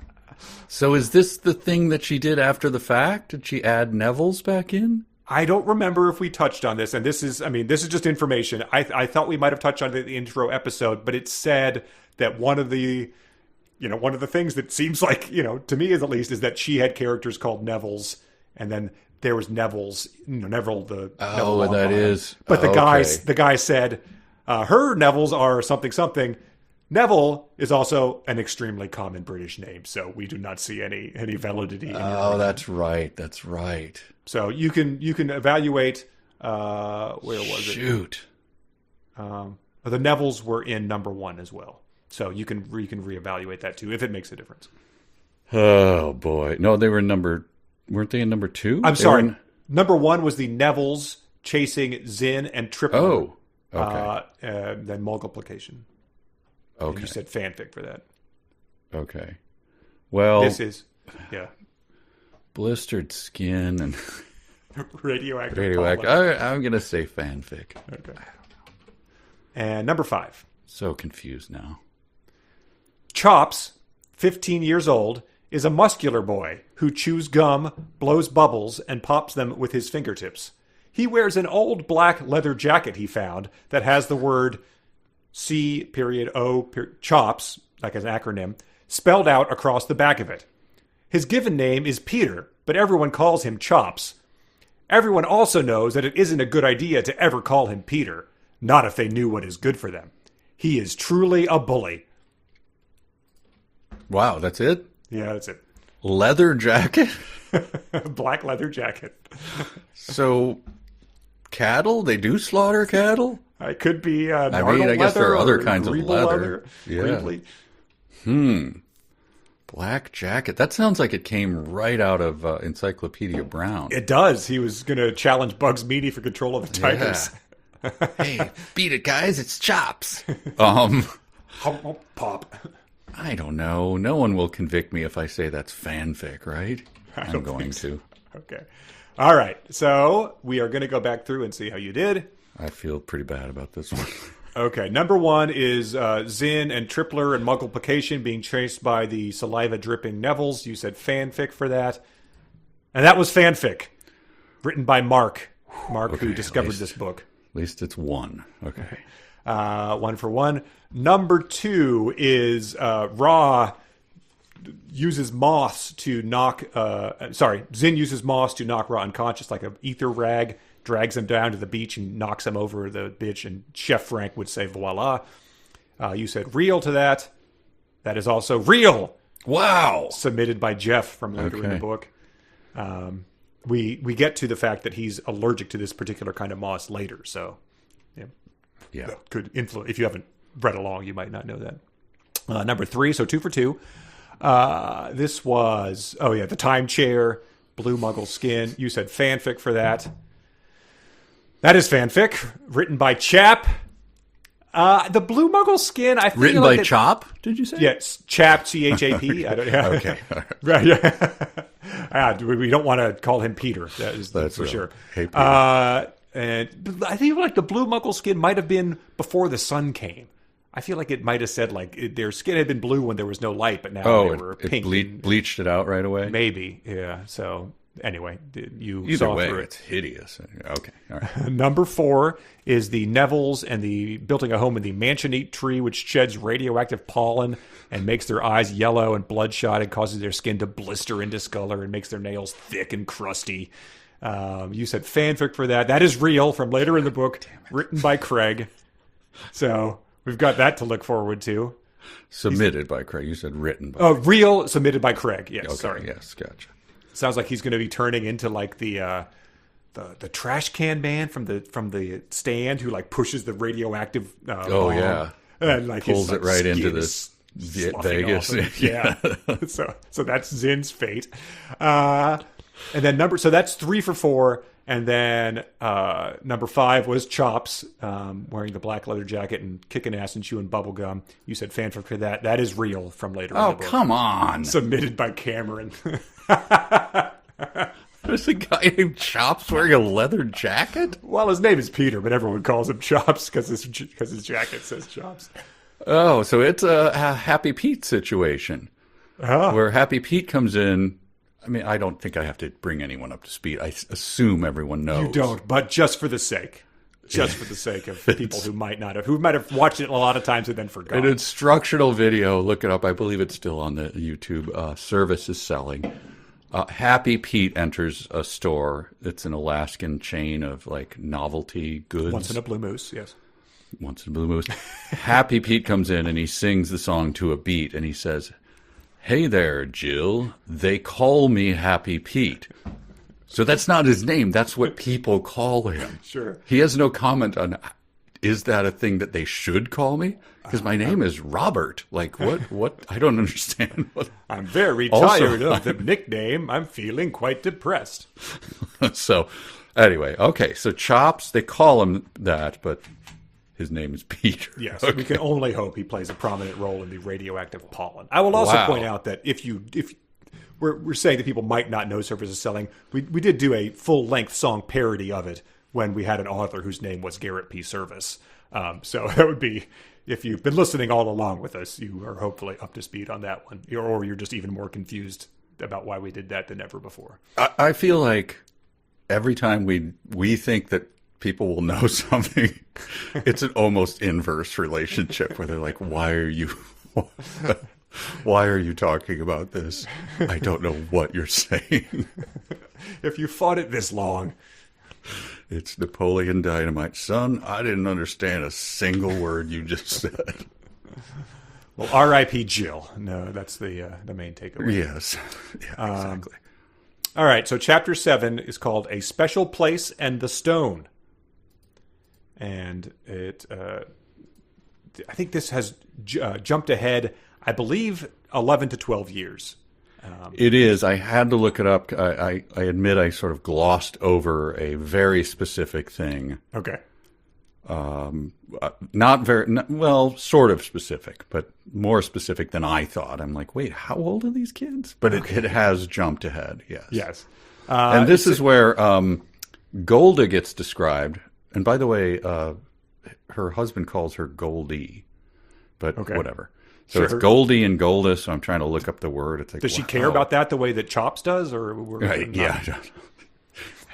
I just call her Happy Pete, and that seems to work. Her belly was round and full, hidden by the white pinafore apron that draped over her shoulders. I was like, look, it's very difficult to lose weight once you've passed menopause. It's hormonal. I don't eat that much. Despite all the giant vegetables, I don't actually. I've been through a lot. One, nuclear holocaust. And then two, there's a lot of stress on me. Like, geez, do you have to, every time you describe me, you just give me a break? Circadian rhythm is all thrown off. Full belly, full hips, can't lose. I'm just an elderly, you can just leave it at that. Just describe my age and then move on. Yeah, her buttocks dragged along the ground. They were so saggy. Her ass like a leather pancake. Like, look, who's asking this question? It's for children. Pinafore apron. What is that? That's I only know the HMS pinafore. HMS pinafore apron. I don't know what that is. I assume it's a pattern. Okay. I assume it's like what is the? I'm pretty much picturing Stregonona is this character. Yes. Yeah. But what is the red work? No, red. Oh, right. Yes. Yeah, red work. It probably is. Okay. Has a picture of her grandchild in red work on the front. Yes. I also just want to call attention to the fact that it says the Muggles knew the twins could often be found strolling along one of the forest's many paths or buried in a pile of the white sand that filled the beachfront. So they're often buried in a pile of sand. That's how these 12-year-olds are spending their time. with their faces exposed or not, or just like buried? Yeah, it doesn't say. And are they both in there together? Did one bury the other one? Are they holding hands? Like, what are we supposed to believe here? So they go under a giant tree. Yeah, that's where they think they are looking at snoutfish, and then they see that she's under a tree reading. Oh, okay, gotcha. Oh, it's the snoutfish come first. Yes. Yes. What did you have any picture of the snoutfish? God, in the rainbow-colored snoutfish swam in a big lake filled with crystal clear spring water. And snoutfish were given their name because they sometimes swim with their horn-shaped snouts sticking out of the water. When they eat, they suck up food like vacuum cleaners. So I was put in mind of the snorks, kind of. If it didn't just come out of their head, it came out of their nose. It's sort of just like a snorkel. That's what I was thinking. Sure. I was trying to picture them like vacuuming up. Like, what is their prey? Is their prey adorable too? When they suck them up and like, no, help me! Like, I don't care. I'm a snoutfish. Right. A frog, has a litter of tadpoles and is naming all of them in their own naming ceremony, and then the snoutfish just comes and cleans them all out. It did put me into mind once of I went to Montana to visit a family friend when I was in like high school. And the guy, our host, who was insane, had a giant mustache. My dad knew him from the fire station. Nice. We went fishing up in the mountains in Montana, rainbow trout, up in the secret little things. And then there was there was a quarry up there, and he's like, "There's a diving board over there. You should go in. Look, it's a beautiful day." We're like, I was assuming he talked like Sam Elliott. Sorry, the Montana mustache, like. He kind of did. He once killed an elk with a crowbar. But anyway, this is quite a character. He's a character. He says, go jump in this quarry. You guys will have the time of your life. Look at how clear that water is. Yeah, it's lovely. So we jump in, and the water is like 31.5 degrees. And so my breath just stops, of course, and I come up to the surface and like cannot take in a breath. He's just roaring with he's doubling over, choking and coughing with laughter. Yeah. So he thought it was the funniest. I tricked you into diving into freezing water. Wow. Like you did. You got me. I nearly died and went straight to the bottom. That is funny. The glacial melt from Glacier National Park is what's in that lake that you just jumped into. That is hilarious. Yep. I nearly died. Good. That's on me. Well, so Golda's secret place seems a little less lethal to these children. A little less. It's a scary tree, though, right? Oh no. Yeah, I didn't mark that. Yeah, it says it's like they were terrified of it, but they were also sort of like, well, I don't know. Let's go see. Oh yeah, she does. She says when she was first brought there, her grandfather had to talk her out of her fear. She had to take a closer look. Yeah, it's a fearsome tree. But it's we have to assume, I don't know, I'm trying to picture like what's a TV tree. Yep. It's just a big canopy of something that comes down, and you can hide in it. You can go in it. And again, kids don't go in there and drink Natty Light and smoke dope. It's just like open to anyone. I guess the scariness keeps everyone away. I don't know. Sure, yeah. If you imagine did Winnie the Pooh get his head stuck in a tree for getting honey? If you just imagine that, but instead of honey in there, that's where they fill up their Natty Light cans in there. Yeah. Mm-hmm. So yeah, like the great Deku tree of Zelda, or like isn't there a tree in Avatar that like funds their whole community or something like that? That they all. You remember true, Avatar, yes. Right? You've done. You watched the second robot knife fight. Yeah. Right. So that's just sort of, it's like the tree of life, which probably exists in all sorts of cultures and storytelling. Mm-hmm. But she is sitting there, and they say, "What are you doing? What are you reading, Grandma?" And she says, "I'm reading a story my mother read to me about her grandmother." And Zin asks, "Can you read it to us?" "I can't see why not." And he says, "Well, sit right there and you will read it to us." And then we get, if you thought the vaudeville routine about blind deer was long, we get the poem "The Fishing Hole" that Golda was reading of her own will, and it was read to it as a story when she was a young girl. And there's a lot to choose from here, but I prepared a little quiz for you. Okay, And good. I know we just did one, but No, I'm fine with that. I would just like to point out that, can you read it to us? Straightforward question. I can't see why not. Is like one of those. It's like when people invite you over and go, "You're more than welcome to come." Like, all right, I'm not more than. yeah, the heavy sort of implied like. Sure. Yeah, we'll figure out. We'll just. We'll add some water to the soup. I don't know. We'll make it work somehow. But you're more than welcome to. Yeah. Climb up on one of my meaty thighs. You can sit on my ample lap. I can't see why not, she said. Jeez, okay, forget it. Damn, kids who aren't even my own. Zin, I see what you're up to. All right, I'm ready for my quiz of the fishing hole. So this is going to be a quiz that is, I'm going to read you some poetry excerpts. You have to guess whether they are from The Fishing Hole in the World of the Muggles or Kubla Khan by Samuel Taylor Coleridge. Okay. All right. So here's number one. You could play along at home if you are listening. So twice 5 miles of fertile ground, with walls and towers were girdled round. And then there were gardens bright with sinuous rills, where blossomed many an incense-bearing tree, and here were the forests, ancient as the hills, enfolding sunny spots of greenery. I'm going to say STC on that one. All right, okay, correct. Here's number 2. Perched high on a fence by a field of corn, Ralphie the rooster doodle-dooed the morn. As though he were proud, a new day was born. I'm going to say that's The Fishing Hole. Okay, The Fishing Hole's correct. Too, by Anonymous, but in the Book of Knowledge or whatever. Yes, it's in the canon. All right, number 3. And from this chasm with ceaseless turmoil seething, as if this earth in thick pants were breathing, a mighty fountain momently was forced, amid whose swift half-intermitted burst, huge fragments vaulted like rebounding hail, or chaffy grain beneath the thresher's flail. Ooh, chaffy grain. That has to be STC. It is, yes. He was a big chaffy guy. Number 4. A horse named Peanut and a mule called Bopper, piglets known as Dottie, Frank, and Mopper, all had a name. It only seemed proper. That's Samuel Taine. Come on, that's Samuel. Yes, right. He named after his own mule, Bopper. That's Sure. He wept when he had to shoot it. That's from the tree. Here's a number 5. The shadow of the dome of pleasure floated midway on the waves, where we heard the mingled measure from the fountain and the caves. Samuel Taylor.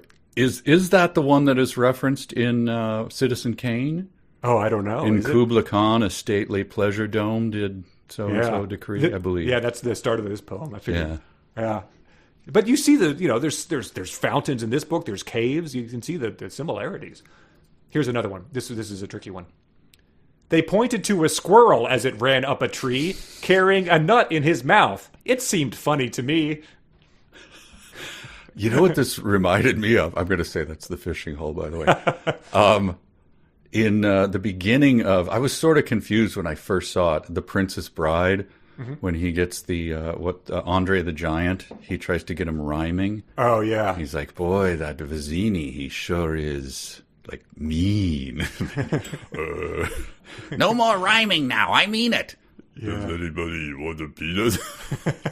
That's what this rhyme reminded me of. It is. Like you're feeding lines to Andre the Giant, and he has to come up with the response. It is, and it's flipping through a rhyming dictionary, but then inventing things to just then switching the rhythm and constructing sentences in a way they've never been done before, just to force it in there. Something leg, and then his uncle, whose name was Greg. Yes. I just thought, what if that squirrel had gone down the tree backwards after that? Oh, that God. Well, that's quite the tip-off right there. Okay, 2 more, just to do. Yeah.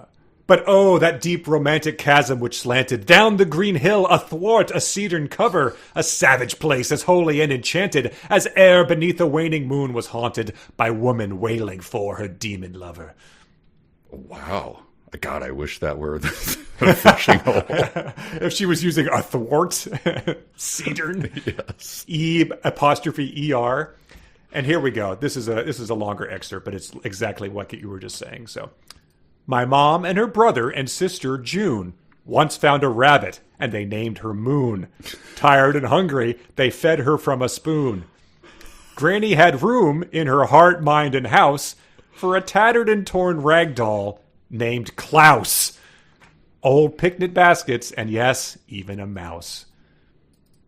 And Klaus is not even like Klaus Kinski. It is Clous. So it's just... I called that out. Klaus. So it's spelled the same as house. Yes. By the way, once in high school, I memorized The Raven because my teacher... I did it overnight because my teacher said, if anyone wants to memorize this poem, I'll give you extra credit. I was like, hey, what grade am I getting? Like, you're a solid D. I'm like, okay. So I went home and memorized The Raven, and then I met him 5 minutes before. He's like, there's no way. And so I just recited the entire Raven to this teacher, and he's like, all right, you get a C. Oh, man, the training montage, if you memorized that, must have been a hell of a thing. Yes. I have a very similar story. In second grade, my teacher, Miss Hill, offered, I don't even know if it was extra credit. A Raven in second grade, wow. Challenged the class, if anyone could remember the popular McDonald's menu song that had happened. Was an advertising technique at that time. They put a little flexible record in the Sunday comics. What is it? What is the song? Yeah, what is the menu? Because I know the ingredients to the Big Mac because of the This was song. This put that to the next level. I guess I have to do it now. Chunky memory, yeah. Let's see. But yeah, it was that was the culture. When people are like, the TikToks ruined the culture. This is the kind of crap that was like our universal well of shared knowledge was this kind of garbage. But it was. Have I not done this on here before? Big Mac McDLT, a quarter pounder with some cheese, filet of fish, a hamburger, a cheeseburger, a Happy Meal, McNuggets, tasty golden French fries, regular and larger sizes, salad, chef or garden, or a chicken salad, oriental, big breakfast, egg McMuffin, hot cakes and sausage, maybe biscuits, bacon, and egg and cheese, or sausage, Danish hash browns too, and for dessert, hot apple pies, a sundae, 3 varieties, a soft serve cone, 3 kinds of shakes, and chocolatey chip cookies, and to drink a Coca-Cola, Diet Coke, an orange drink, a Sprite, a toffee, decaf too, a low-fat milk, also an orange juice. I love McDonald's, good time, great taste, and I get this all at one place. And wow, very nice. Second grade class applauded, and I sat down satisfied. Took a couple. Did you do the deep bows? Where you hang your arms like you're on stage? Yes. Wow. Someday that will have the same place in our culture as the Raven, and people will think that's just. It was a couple years later, and you would have had to sing the whole disclaimer about the coffee, burning your lap and everything. It might be too hot when you're serving. It will cause severe burns on your thighs. Jay Leno will make fun of you, but it will turn out he was wrong. Yes. Okay, so here's my complaints about the fishing hole. Mm-hmm. Cluster, this is the start of a line. Cluster of brown and white eggs did lay. All right. You can't just bend English to your will like that. I don't care if it's from the ancient lay of whatever from the old days. And then later, as she told me stories about her mom and Uncle Fred. He's only mentioned once. What's Uncle Fred's deal? Like, hey, kids, it's your old Uncle Fred. Are you really our uncle, or are you a guy that our dad knew, and then you couldn't get a job, and you lived in the garage for a couple months? Uncle Fred had an eye patch. Call me Uncle Fred. Don't tousle my hair. You're not actually my uncle. Yeah, the proper names whenever they need a rhyme are just a delightful thing of this. It's like when a kid in first grade writes one of those acrostic poems, and then there's one that's on my mom's fridge that has O in it, and they just use the word O, like oh so friendly, to fill the O in the poem. It's like you hack. That's the equivalent of rhyming house with Klaus in this. Yeah, you kid hack. And then so Moon, they took in the rabbit Moon, right?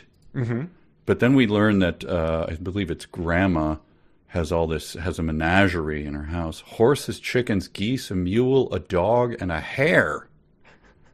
Do the rabbit and the hare get along? Because the rabbit's like, I got a name. I'm Moon, bitch. What are you? I'm just a hare. Yeah, exactly. You're just a hare. Yeah, because they named the mule, right? That was, Clopper or something? Yeah. Or was that just a different era of mules? Oh, yes. I don't know. Yeah, I mean, when they form Animal Farm, I think that's going to be where you divide. Animals with names good, animals, hares bad. Bad. Uncle Fred is introduced just as a rhyme, and she told me stories of her mom and Uncle Fred. Her memories were clear, like stories from a book she had read. So he is just immediately off camera.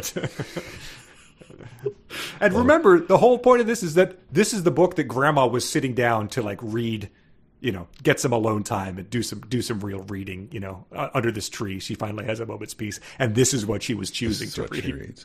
I picture that Uncle Fred comes up, he walks in a little bit, after the diamonds get there and the sun is lit up and the vegetables. Yeah, seems like you got things going pretty well here. Uncle Fred might have found himself a new place to settle down. Oh, God, Fred, no. Well, there's a place for rent. I saw one of the stone chairs at the naming ceremony was scratched out. So, God, son of a... Uncle Fred's the only guy that eats greebly. They're just oh, it's so gross. He only eats he eats greebly livers. He's always offering them to us. It's greasy at first, but once you get used to that bitter taste, it's not bad. He eats it straight out of the can. Oh, I want more of Uncle Fred. Yeah, really. Come on, prequel. We need a prequel. I think that we should start going to the coffee shop or something. The way someone prominent will read Infinite Jest or Art of War at a coffee shop, but we just need to go there with Go Dog Go or Hop on Pop and just sort of be lost in thought. And then if someone's what are you doing? Reading. We'll be what? I'm trying to. I finally get a moment's peace, and you're interrupting me to ask me about this. I'm just trying to read. Yeah, middle seat of an airplane when you get, just pull it out of your pack. Turn one page every 5 minutes. Performatively reading. Doing a close read of Go Dog Go. What? Oh, come on. Now I'm never going to know if she likes his hat or not. So she finishes with that. I don't have any more notes on the terrible. How many pages is it? It's 5, at least in my layout. It's yeah, I didn't call it up. I didn't look in the book, but yeah, I'm curious. It must take forever because it's... Oh, God, no, it's more than that. Okay, it's 7 pages. Yeah, and it is dressed in shades of brown. Her mother on a precious egg like the chickens Granny kept in a wooden shed. They do give it a normal font size. If you're reading, the main thing is 14 point, and then they give it to normal, so it doesn't. Probably to keep the page count down. Could we? I don't know. Is there any way to get Eminem on and just do it? I mean, yeah, they make you can just put that in and something will say it in his voice, but that might fry the AI. Being this pattern, this rhythm of poetry has never been done before. Oh, Klaus is not in our rhyming dictionary. She then instructs them that they can lean into the thing and hear the snoutfish talking. Yes. And it's revealed that says lying on the ground, their heads turned to the side, their long silky hair cascading on the water's surface. So they've got hair like the Nelson brothers or the dad of Draco Malfoy, kind of. Yeah, it's have you ever you're friends with someone and then their kids grow up, and they kind of become hideous, and then all of a sudden they get, they have all the time broccoli haircut or whatever. They have the long hair. You're oh, hey there, John. It's Jim. Okay, you really turned out. Yeah. Good to see you. I'm your old Uncle Fred. Remember me? And you're geez, what the hell happened to those kids? That's what I pictured here with these two. Yeah, the parents are he's just going through it. He's just, we're just humoring him. You fight your battles. You do what you can. Just looking at an iPad in the middle of dinner. Revolting. There was one time we went to we took our family, I think this was 2 years ago or something, to a Christmas thing at a really nice restaurant. And, it was just there's lights everywhere. It was just kind of this thing maybe we should try this. it didn't really work out, but whatever. But the thing that George and I were fascinated by was there was a kid sitting over at a table, like leaning down in his chair, like pimples and long hair, and his parents like eating lobster thermidor, and his kid's like playing some video game under the table. It's like, honey, eat your lobster thermidor. Like, shut up. You're not even my mom. It was so good. Wow. Christmas, ladies and gentlemen. Christmas. I had a similar thing last year as well, where we went to a place at the beach, and just, a family, a large extended family, had a table nearby us at it wasn't Margaritaville, but it was a beach restaurant where you get Coronas and stuff. Mm-hmm. And like the 10-year-old girl comes in, does a stance I had never seen before, where her parents just hand her the iPad. She puts the iPad on her lap, leans forward to put her forehead on the dinner table to stare at the iPad in her lap, and just like hands dangle at her side, watching, whatever garbage she's watching on there. And it looks like, like the guys in WALL-E, that like the humans who are just sort of like these slobs in chairs. It did look, or like the Matrix. It looked like the people in the pods in the Matrix just like staring at the screen as the parents, try to be like, have Coronas and clam strips next to them, being like, I'm just like, oh my God. Pretending to just block it out of their vision. Like, I can't see it. It's so sad. I can't do anything about it, obviously. Right. Oh, God. And like, don't be like, hey, well, that might be. It's like, no, all right, we know, of course, maybe there's some exceptions to that. Don't assume that it's an exception. Let us have our fun. So these long-haired, so the Nelson brothers, the Nelsons, right? Kids. That was their group. Yes. Yeah. They talked to the snoutfish, and Ra says, the snouts told me they were hungry. Ra said, very exciting, very excited. The snoutfish are hungry? Like weren't they vacuuming up their prey? Yeah. So they're like pleading for little bits of bread or like old pieces of corn or whatever. Like, I hear you guys have a son now. Come on, anything. Just your scraps. Aren't you like, how are you guys predators? living? Yeah, what are you doing now?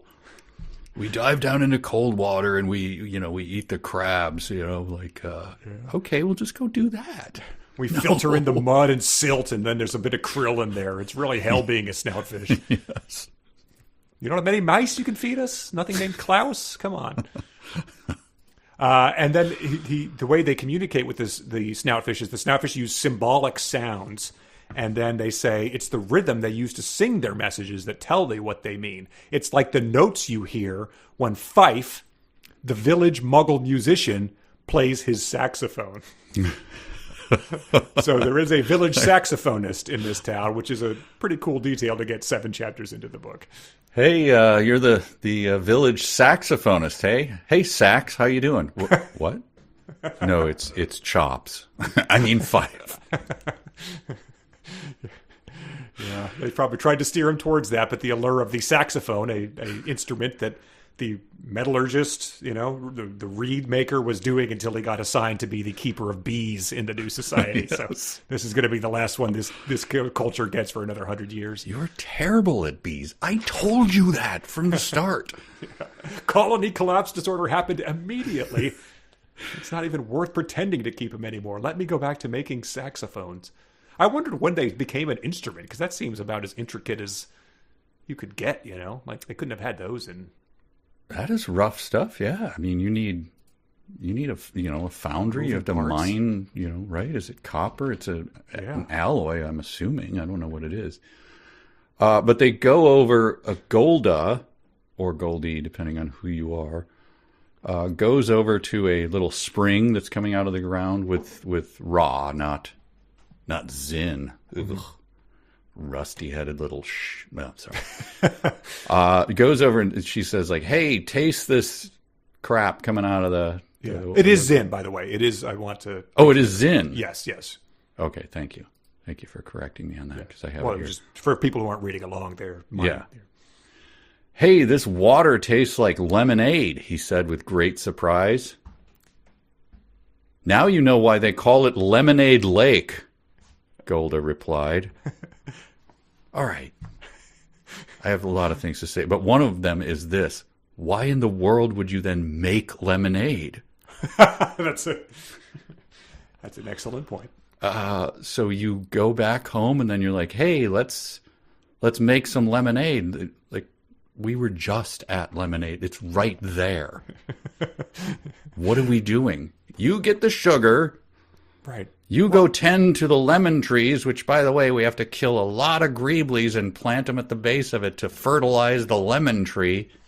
Lemonade Lake. It's right there. Refining the sugar from cane, well known to be not a pleasant process.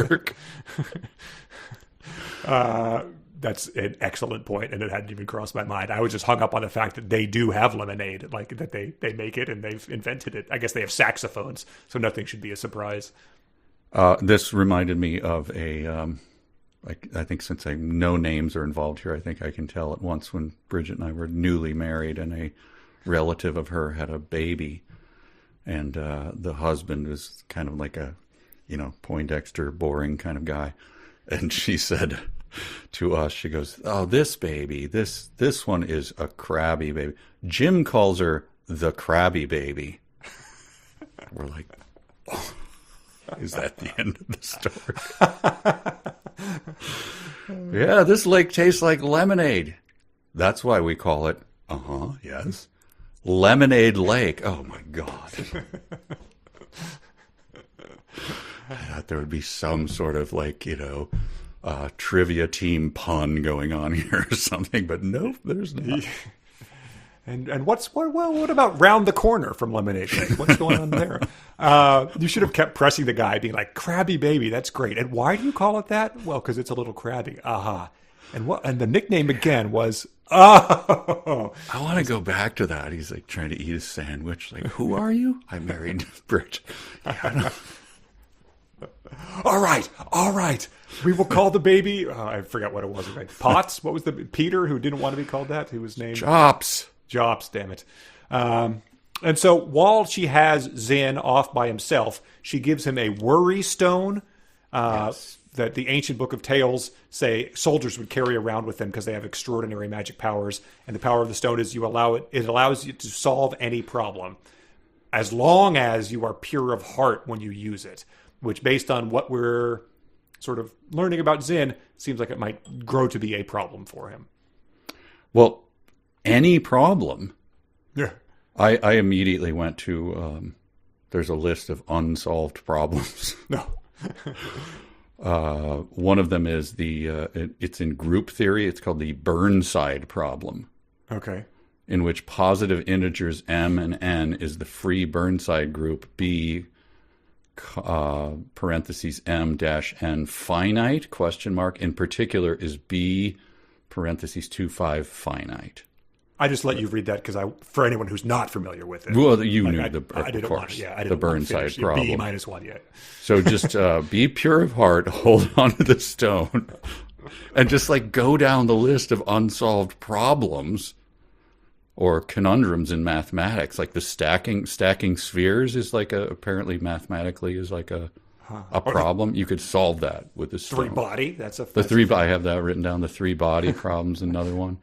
A lot of things need solving. So this stone can solve any problem. Zin holds it. He's pure of heart, and he says, "Solve the Burnside problem." And then there's just mushroom clouds off on the horizon. It's like, no, it was unsolved for a reason. What have I done?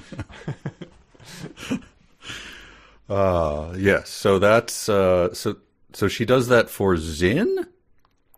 Yeah, and he says, he's off with him. I don't know why she took him off, but it says Zin knew Ra was not given a stone, and he wanted it that way. It was a secret only he shared with Golda. Aren't we rooting for Ra? I'm confused now. I mean, his name's right there. But I think it's sort of like this is, it's like his precious. He's sort of got this thing that he is a stone of power, so maybe it's what's going to corrupt him type of thing. Definitely comes up. I think once his hair turned dark, that was when it was really his fate was sealed. So they jack around. They feed the fish. The what are they? The snoutfish. Snoutfish. They give them sorrel, right? Which is a thing, right? Isn't sorrel like a weed that grows? Yeah, I feel like is there something edible about it? Like I feel like you see it in weird tiny brown seeds. I don't know. Right? Anyway, they head back home, and this was very confusing. I had to look it over a couple times. Okay. Pick, someone says. Pluck's wife was so busy harnessing a giant horse ant, she didn't see the boys. That's just what I have. Sure. Pick. Yeah. So someone says that. It's in quotes. Pick. But Pluck's I wife. believe it is just meant to call attention to it being her name. It is, of course. But I hate it so much. And Pluck, did you have to look up Pluck? Because I was like, what? Oh, I did not look. It was, okay. I assumed this was Pluck was the first time we see him. Pluck had been mentioned before. Ur made his son Harmon bring the light to the Tower of Time, and Pluck went with Harmon to grab the baskets. Oh, so that's why Harmon came up in fan. I had forgotten about Harmon. So yeah, Pluck is a mostly off-camera character, but we do get his wife Pick. And while she is harnessing a giant horse ant, Pluck did not see them either because he was positioned at the top of a cherry tree, busily examining the leaves for fruit worms. That's the job he was assigned by Ur when they converted to a communist society. That feels like a thing, like busily examining. Yeah. You know, when I used to try to get out of work, like just carry a hammer and just walk around with purpose for a while and look up at things like, I don't know. Yeah. And then walk away like, I'm not doing anything. Busily examining. But then the keeper of the gardens, Actavia, the yogurt, right? Yeah. Hawked by Jamie Lee Curtis. Probiotic yogurt. Probiotic yogurt Activia is the keeper of the gardens. Pick and Pluck not spoken this time. Pick and Pluck are now a team. No word on whether they can't hold hands, I would assume, all the time. Yeah, they are Actavia's parents, however, I guess. Yes. So yeah, she's keeper of the garden. That's another role that was assigned during the Cultural Revolution. Right. A great leap forward. And then it ends with they encounter those characters. Who knows if we'll ever see them again? But then it ends as they're going back into society. They round the bend, and by a meadow of giant wildflowers and bees, they found Bumper, rubbing his eyes and sobbing loudly. So if you were wrapping up for the night, reading this to your kid at bedtime, Bumper was going to have to wait because this was his first mention. But it does get resolved pretty quickly at the start of chapter 8. It does. I just wished at this point, like, how great would it be if rounding the bend by a meadow of giant wildflowers and bees, they found Uncle Fred rubbing his eyes and sobbing loudly. I'd be like, the long it's all worth it. It's all come around. Tell me more. The Greebly liver processing plant shut down. They're no longer canning it. It's my favorite food. I'm going to have to eat gnarled toenails now. Oh, I was pushing a buggy and a Greebly grabbed me. There's no Greeblies in this area. Are you calling me a liar? Damn it, Uncle Fred. Do we have to go through this? No, I want you to call me to my face. Call me a liar. Flask comes out. Uncle drinking Fred. Again. Oh, no. You saying a Greebly didn't take my leg back in the war? Uncle Fred, please. Oh, Uncle Fred, we know you lost it from neglect because you didn't get it. You passed out in a They fired snowbank. Me, and I sued him. You know I sued him. Yes, you called us to court. You subpoenaed me. Yeah, you sued the nonprofit that takes care of orphaned gnarls. That's what you know exactly why I sued them, though, don't you? You know, out of business. Like, please, can I just back up? Oh, back up, because Uncle Fred is so scary. Uncle Fred, just because my skin stayed blue when everyone else's turned cream colored, you think you're so great because of that? I like having blue skin. Hey, Pluck, you think you're better than me? Huh? I'm busy with the fruit worms. Yeah, I don't know what you're. Yeah, that's not what your wife Pick said. I'm right here. Horse sense ain't the only thing that's giant, Pluck. Oh, that would be a much better book. Why does our favorite character have to be fictional? How come he can't be in the book? All right. The Ballad of Uncle Fred is a poem for everyone out there. You Yes, can write it in the okay. style of Samuel Taylor Coleridge or Emily Dickinson or Edgar Allan Poe, The Raven. Yes. Challenge. Uncle Fred challenge. Chapter 8 is called Doctor Doctor, and it's the final one we're reading this go-round. And, you know, it has a point. Something happens in it that's momentous. But before that, there's a lot of other generously described as filling time segments that happen. Bumper. The story of Bumper. And here's Bumper. This is why he's crying. It's my lovebirds, Mick and May. My lovebirds are gone. Now might be a good time to tell you that Bumper has pet lovebirds, and they are very important to him. Bumper, who we met a chapter ago or 2 chapters ago? 3 sentences ago, yeah. No, remember he bumped into what's-her-name. Oh, He looked down at the ground. Got it, yep. So it wasn't the first time we met him. We did meet him earlier. Yeah, so did he have his lovebirds with him then? Are they always with him? There was a la no Penguin indication Pattern? that he has, but he looked down, blushed, right? Blushing is his thing. Yes. I mean, Yeah, if you're going to be like a Smurf, you got to have a thing. Right, Your name yeah. is Bumper. You bump into people because you're looking down because you're too shy and blushing. Like, now you have lovebirds? We already have a guy called Lovebird. We don't need your... Yeah, but Yura said he couldn't do it anymore. He had to go be a... That's right. He had to pave the roads when he... My name is literally Lovebird. I'll be taking those from you and giving them to Bumper. Yeah, be quiet, tomato farmer. This sort of sounds like the start to a Encyclopedia Brown mystery as well. You know, Encyclopedia knew very that much, Bumper yes. was the #1 lovebird breeder in all of Idaville, but right before the big pet show, it turns out they were chased off by Wuskers, a big old dumb cat. He jumped out from behind a fire bush and scared them away. Scale of 1 to 10, if you like the rest of your life, someone has to just pronounce whiskers as Wuskers or babies as bobbies. Which will you take? Wuskers at least sounds kind of folksy, you know, like that could be sort of old timey. Babbies would be get the hell out of here right now. That sounds too internety and shitty for me. I couldn't do it. For some reason, Wuskers like really rubbed me the wrong way. It does sound like something out of Cats as well, though. Now that I think about it, which is not good either. My name is Wuskers and I'm dancing around. They never acknowledge that it has anything to do with his whiskers. His name is just Wuskers. I thought you'd appreciate this posture that Zinn takes when he's sort of trying to calm Bumper down. He says, "I think it's best you stay right here, Bumper, and calm down," Zinn said, with his head tilted toward his shoulder and his hand on one hip. It does.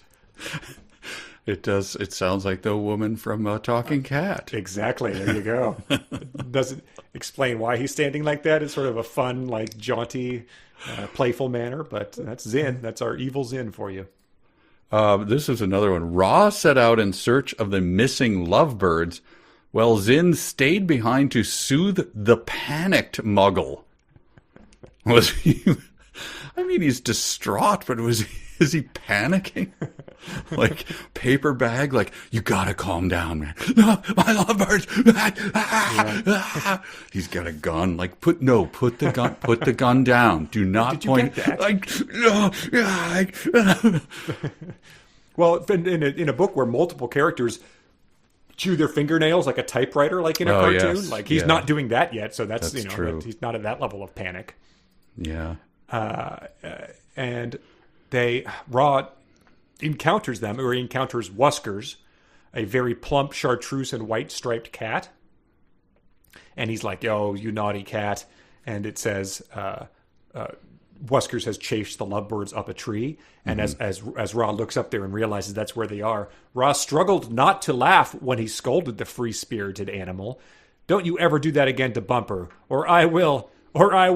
Oh, never mind. You're too naughty, you little brat," Ra said in frustration, nearly bursting into laughter as he set him down and Wuskers ran off.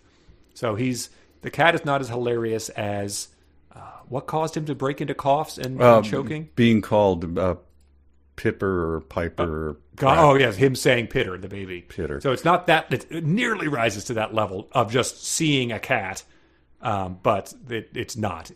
But we do get some more histrionics of laughter later. But they can talk to animals, right? They understand all languages. True, yeah, because they spoke to the snoutfish. So the cat's just like,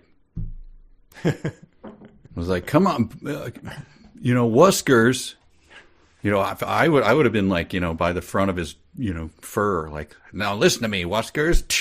Yeah. Don't you do this again. Don't you know Bumper's panicking back there? Like, look, I just thought it was funny. Look, Wuskers, you come around in my territory again, I'm going to end you. You understand? I do. Okay, boss, leave me alone. That's right. Now get out of here. Don't let me see your ass again. All right. But maybe Ra and Zin can't speak every language. Maybe that's just the Muggles. I don't know. But they're learning from them, didn't? True. Well, yes, they should. He was right. It's years since the snoutfish. Right. It's been definitely. They're strapping young men now. He is a strapping young man. They have muscular hands. That's coming up. Great.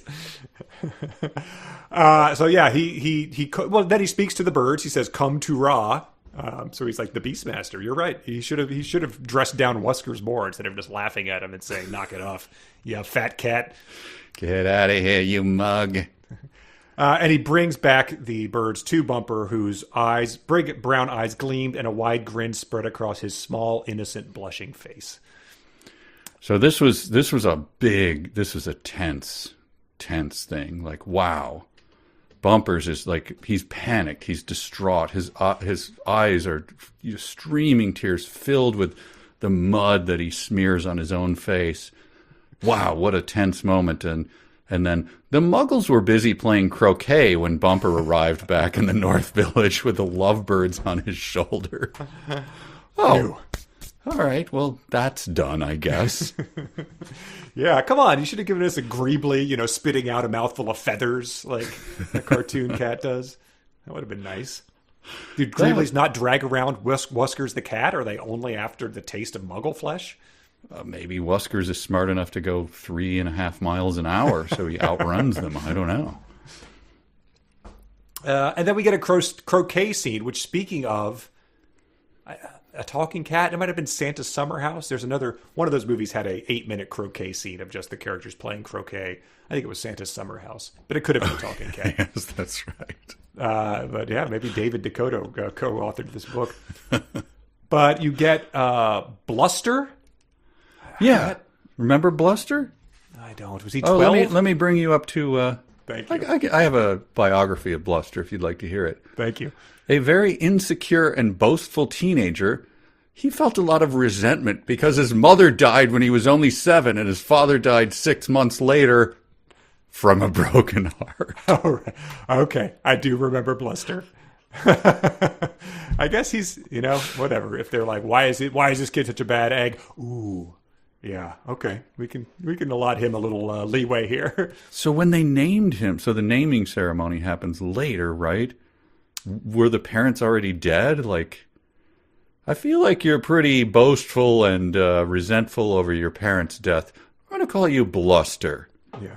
Like, whatever, man, I'm 12. Like, yeah. I don't care. We'll name you Orphan. Yeah, it does say that it takes years for them, and that's why it was unique that they named the babies when they were still Simba hoisting age. I see. Okay. All right. Well, anyway, Bluster got that name, which, when you hear it's like the old gag of like, if your name is Thunder Lips or whatever, like, I'm glad I became an Ulster. My parents weren't thinking when they named me Thunder Lips, but they kind of doomed me to my profession. Yes, it worked out well that I'm a pro wrestler and not a heart surgeon. Yes. Bluster hits the croquet ball so hard that it lands in a bird's nest, and a blue jay comes and sits on it. Bluster was speechless. His mouth dropped open with shock. His eyes widened in amazement, and hysterical laughter broke out among the other Muggles. There it is again. They were all laughing so hard their sides ached and tears streamed down their faces. A few of the Muggles rolled on the ground, holding their pudgy little bellies, laughing out of control. So it's I mean, just load up the audience with Muggles at our shows. It would be... That's what I said. Why do we try? We can, like in our last book, like, let's go to the buffet. Everyone laughed hysterically. What? It takes me sometimes, it's like 10 minutes to write a joke. Why am I bothering? Yeah. They're laughing hysterically, like rolling on the floor. I think I've told you this once. It's a favorite memory of, because Bridget and I kind of had the same thing. I was in like second grade, and they're showing, it's in the library, in the corner of the library, and they're showing a short film of like otters going down one of those little snow slides. Yeah. And the kids around me, as the otters are like sliding down, and then they're spinning out and hitting the water and coming up and going, ugh. Kids just laughing hysterically, just like rolling on the floor, slapping the linoleum underneath at the library.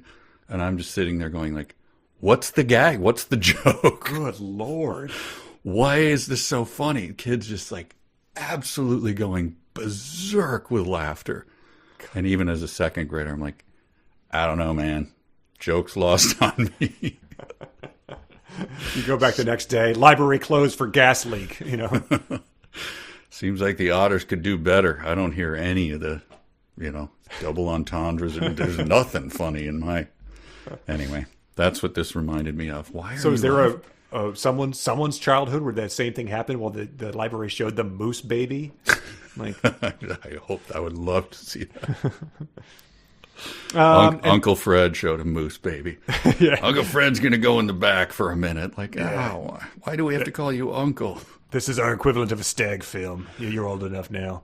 Teacher Fred, what did I tell you? Uncle Fred, that's right. There you go.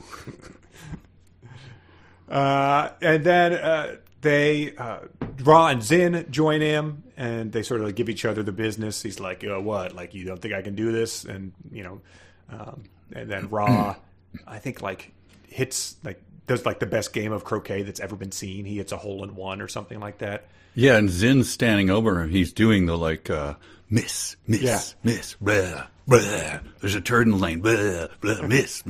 And Ra's just like, crack. Yeah. Right into the, going around loops. And yeah, he gets the one hoop of mad Muggle circle with one shot. No one had ever done it except his grandfather Ur, and so Ur has to give him the gold medallion that I guess he's always wearing, like a high schooler wearing their leather jacket. I guess they do have leather jackets in this, but Ur's been wearing this all the time. He gives Ra the medallion since he has now owned it by besting his croquet high score. So it's sort of like when we had the shuffleboard table in our office and we kept the high scores written on the wall, and it was a big occasion if you got to erase someone else's and put up your own name. Yeah, I have at my friend's cabin, I am the Monkey Bash champion. Oh. But he had to unplug the game and put a new hard drive in, and so my little my goddaughter wrote my total in paper and stuck it to the back of the machine. Wow. So now guys come and they're like, I just beat the high score. And he's like, not so fast. No. Look at the back of the machine. Well, that doesn't count because it's not on the thing. Yeah, I had to. Get the hell out of my cabin. Yes. So I am the undisputed Monkey Bash champ. Many try to beat it. It's so good. I think you should go heavy gold medallion route. That would be yes. Like a 80s Mr. T kind of look for just to have the monkey getting walloped, carved into the gold.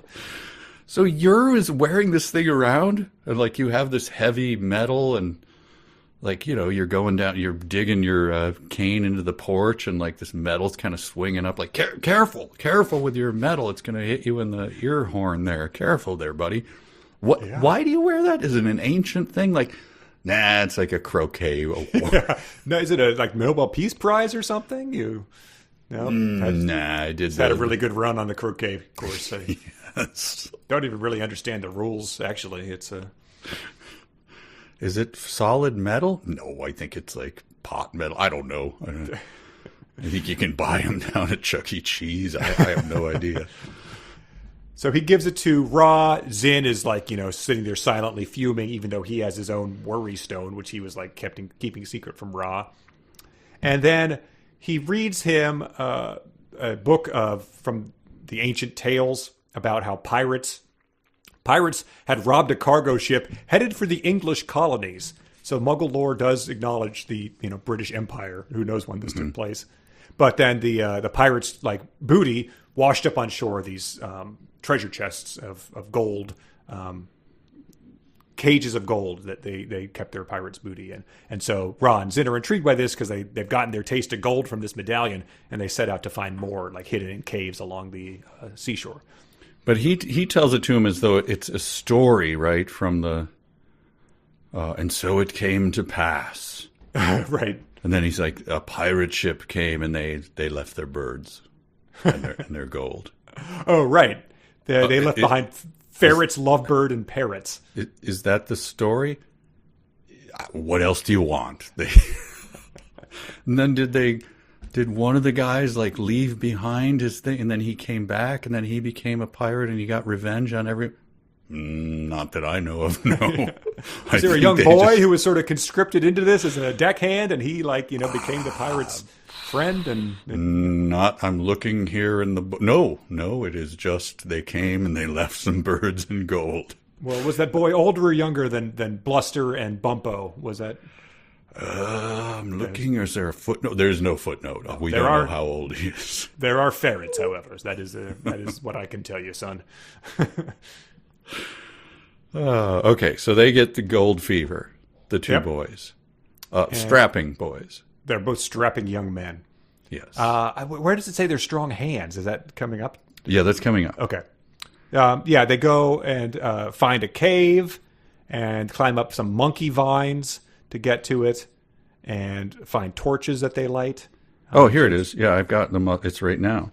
Okay. There was just enough light to see bamboo torches that must have been left behind by previous visitors.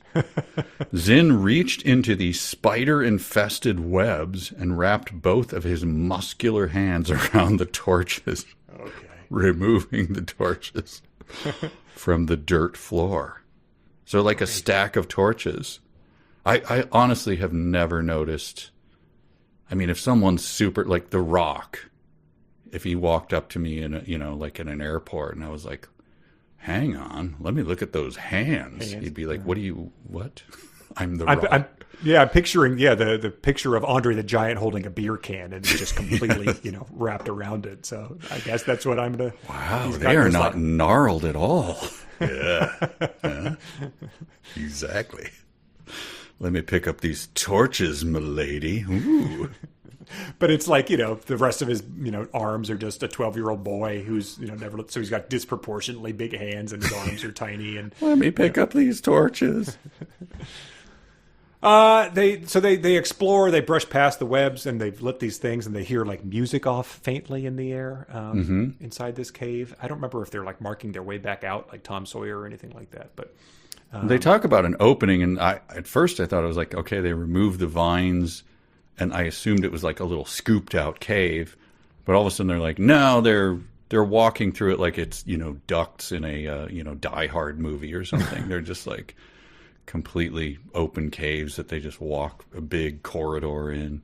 Right. If it was a Klein book, you'd think he just was describing something from a Drake's Fortune or Zelda game. It's like, oh, there's the pile of torches. We'll grab one of those. We'll light the sconces as we go to solve a puzzle.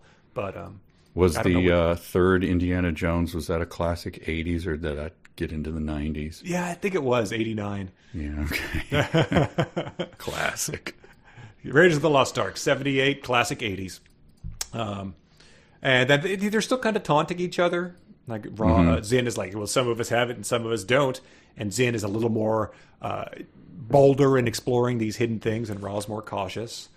And they end up, Zin finds a stack of rocks that hide a secret entrance to a room where there's an enormous stalagmite and stalactite pipe organ.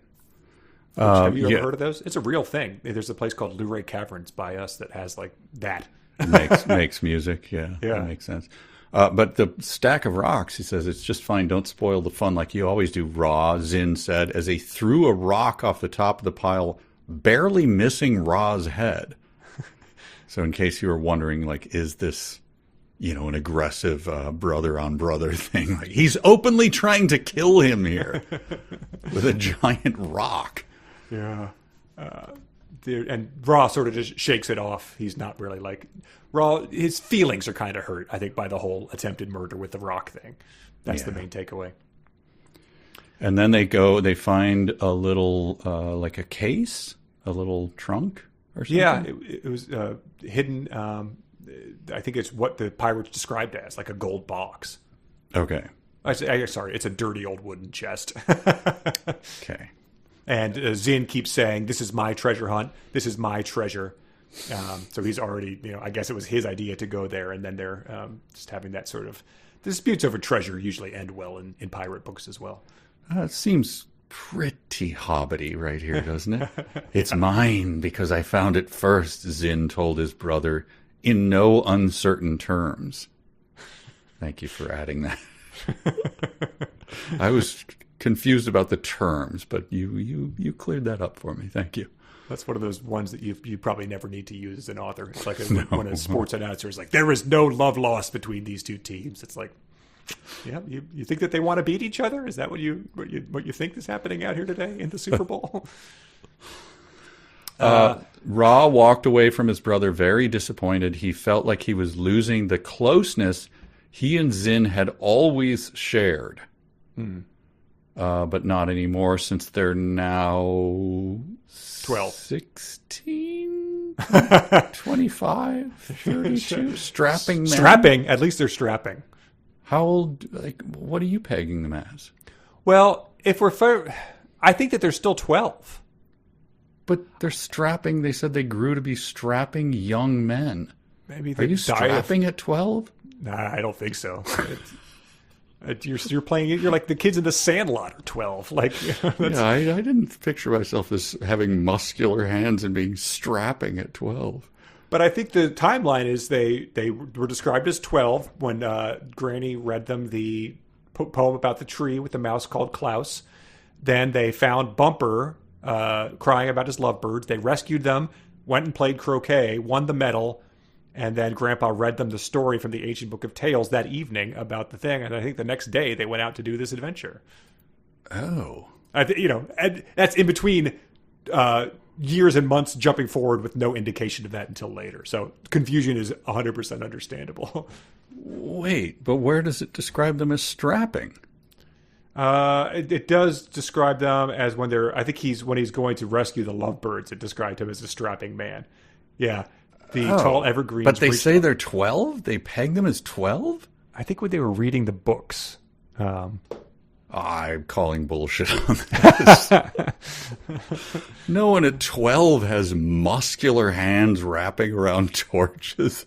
It says, yeah, Gold explained she had discovered the secret tree when she was 11 years old, only a year younger than the boys were now. So, yeah, I don't know. The Muggle diet. Oh, so this is all contiguous, going from there to the reading the book to this? There is no jump? Doesn't have to make sense. I think there's what we have to go on here.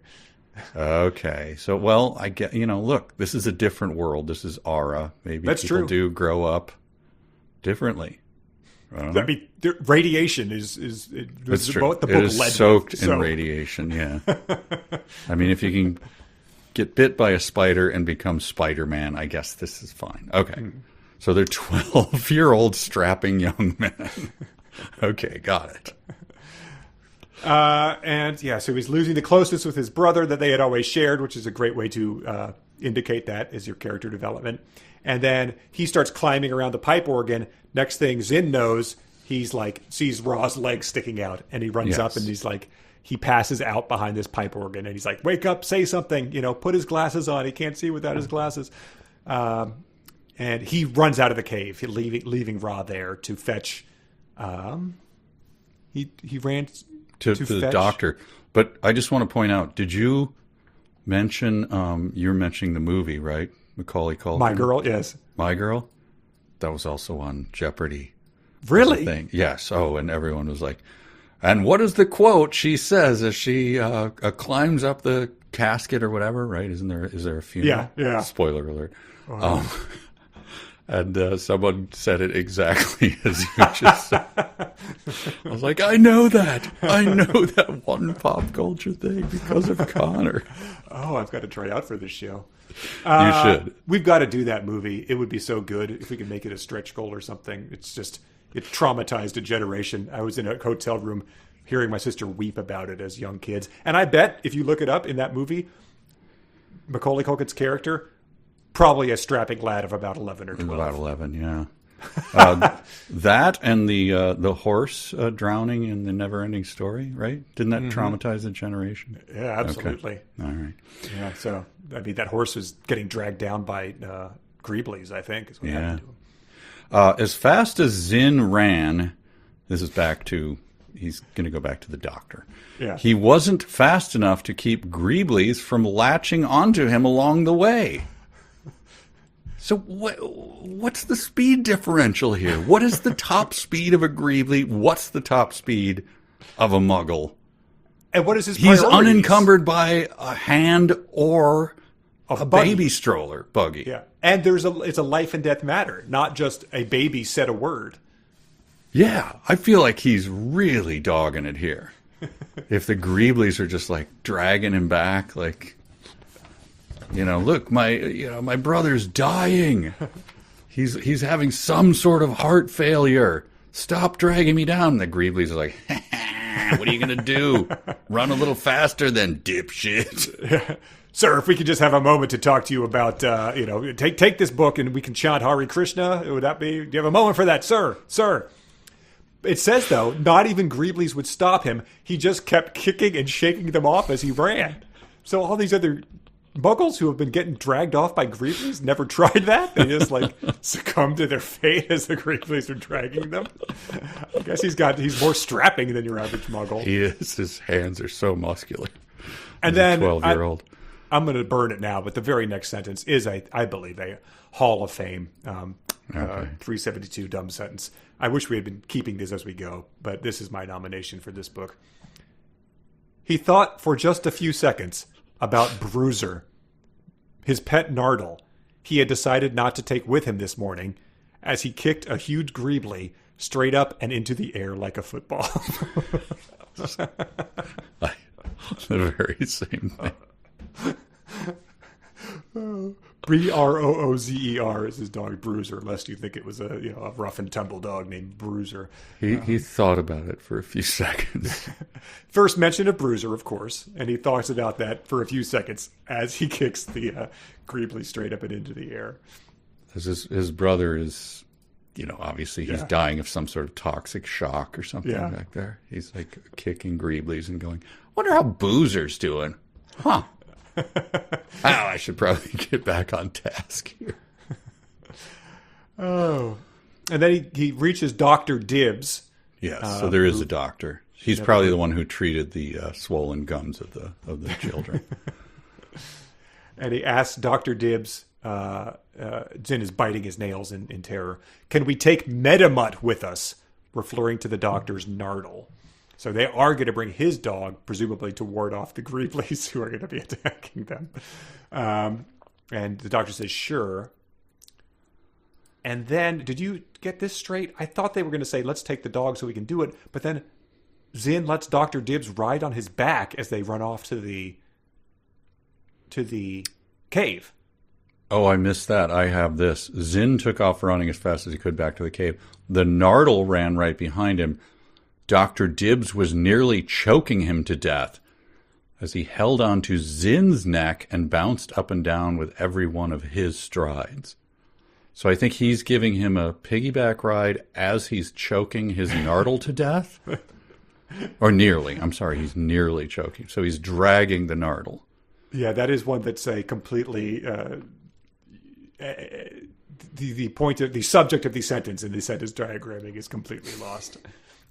But all we know is the Nardle's going like, for the love of God, I know you can talk to me. I know you hear me. Yeah, it's like, you're preventing me from chasing Greeblies, presumably the task you brought me along to do. And then we get this. This is great. This is you can tell this woman is a parent or a teacher or something. Zin is like, Nardle's getting choked. Zin is running, strappingly. We were looking for things, but we didn't find anything, Zin told him. Oh, yes, you did, Zin. You found trouble. That's what you found. Like, bam! God. Dr. Dibbs is like, oh, he set me up for that one. Hell yeah. Like, that's Dr. Zin's going to be like, we didn't think that's right, you didn't think, Zin. Like, oh, yes. Dr. Dibbs, he's got he's got glasses on, and he's got the short sleeve shirt buttoned all the way to the top.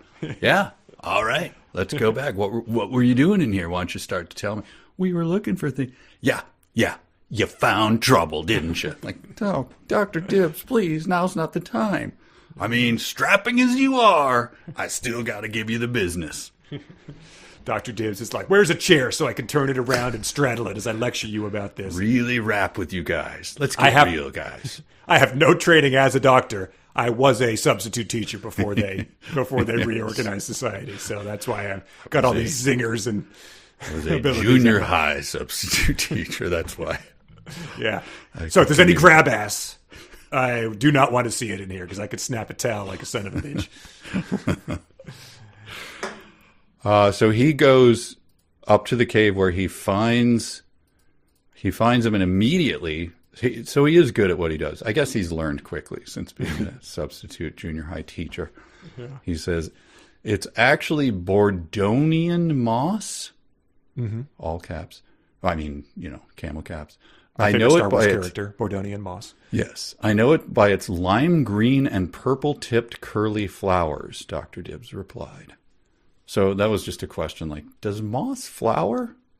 It does not. Nice. I questioned whether it has spores because he mentions that, and it does, so they got that right. They do have that, but there's no flowers on it. Moss does not flower. So, and he goes on to, if you think you've got the world of Muggles fairly straightened out, that they acknowledge the British Empire, you've connected all those lines Pirates in your mind. Here we go. It was once used by the Indians to make a medicine that helped people sleep when they were in pain. And that quote is never closed. So, but just to further complicate your understanding of where the Muggles live in the land on Aura, they do know of Indian medicine. Yes.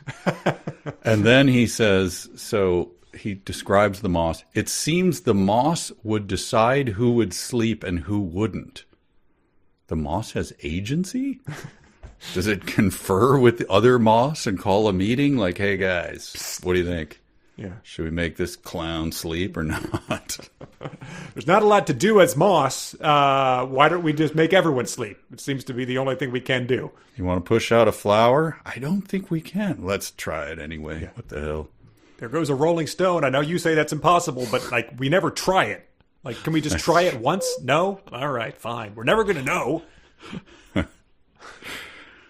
Maybe I could do it. Maybe I'm the Ra of croquet, of gathering moss on stone. Anyway, yes, he says it's a poisonous spore that can put Ra to sleep maybe forever. And I guess as we learned in real or fanfic, Zin files that away as a potential way to knock him out. And that's all I have. They head back to the village. Dr. Dibbs sitting on top of his Nardle in front of the boys. Yes. So Dr. Dibbs rides it. So I guess, I don't know why he needed a piggyback from Zin on the way there when they brought along this dog that I guess he's comfortable riding. Very confusing. But I'm glad that the Nardle has recovered from being choked. Nearly choked to death, yes. Although, maybe the Nardle saw a funny-looking Greebly and then was choking with laughter. So it could have been laughter. Yeah, that's right. I didn't even think about that. All right, great stuff. Let's look at a couple emails from our listeners. Mail call!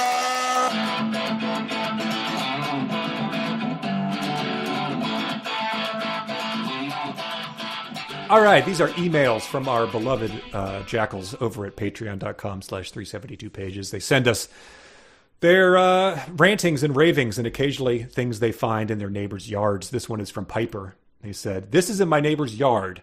And it's a little, garden decor. I'll send it to you and post it. But it says it looks less like, they thought it looked like a Muggle in their neighbor's yard. It looks less like a garden gnome and more like a creature that survived the nuclear holocaust before fighting two baby boys on a raft. And wow. quite off-putting. Holy cow.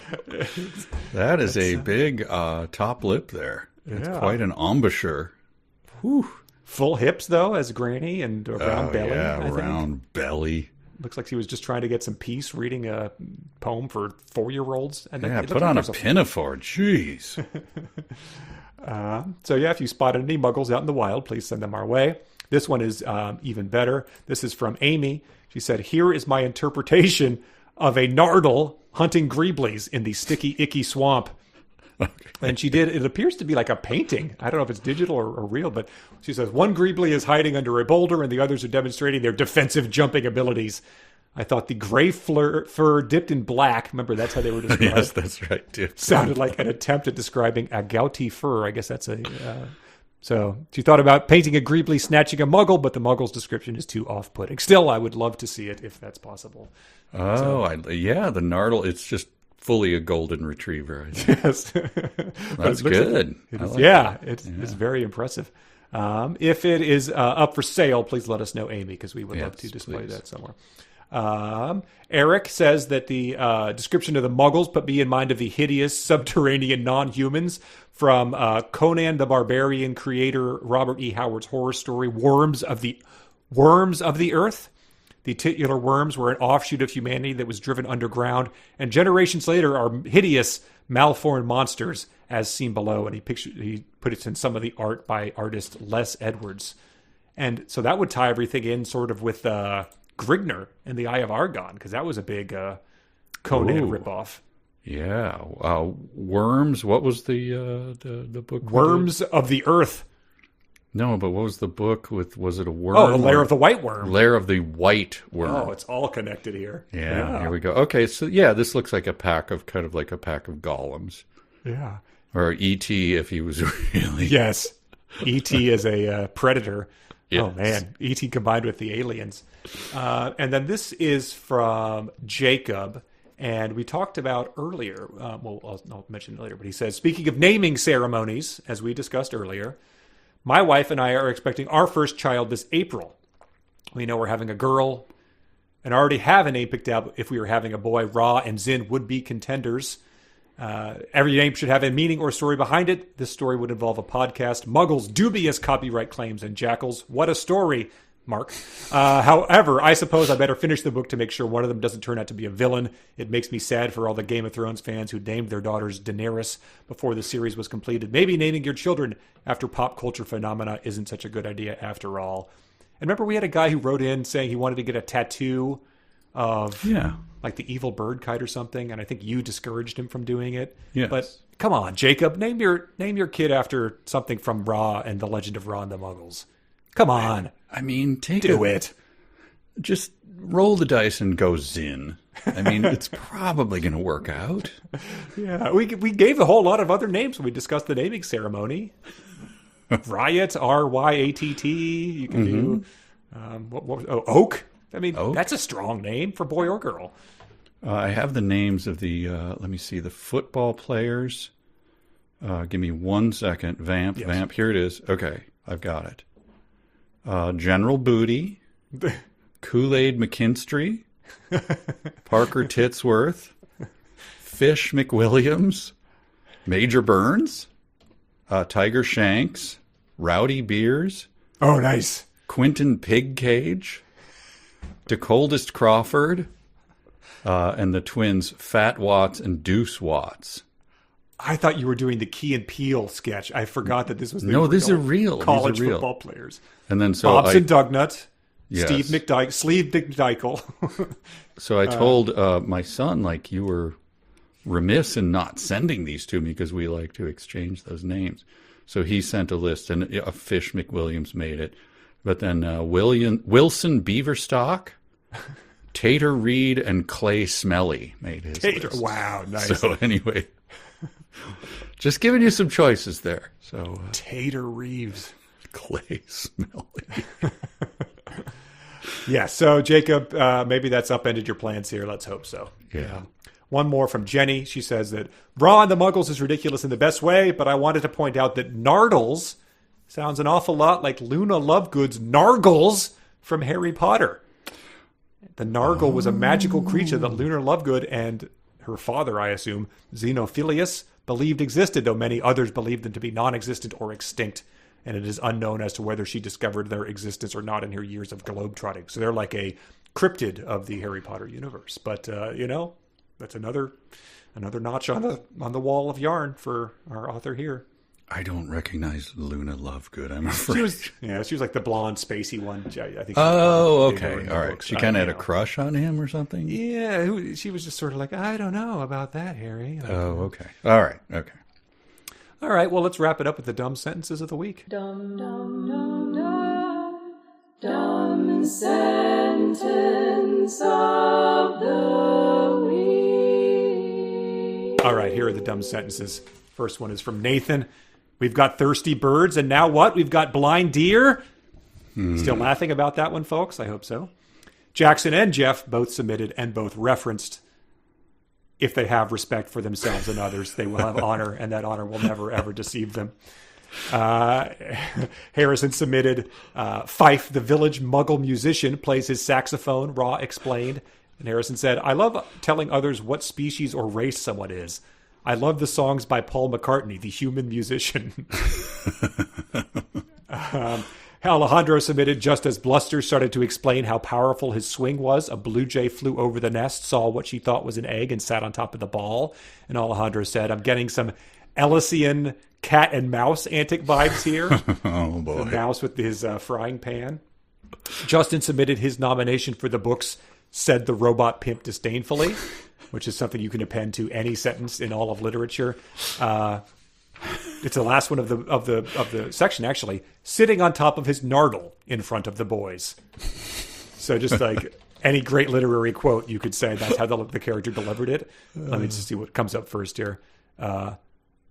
Love is or it ain't. Thin love ain't love at all. The character from Beloved said, sitting on top of his nardle in front of the boys.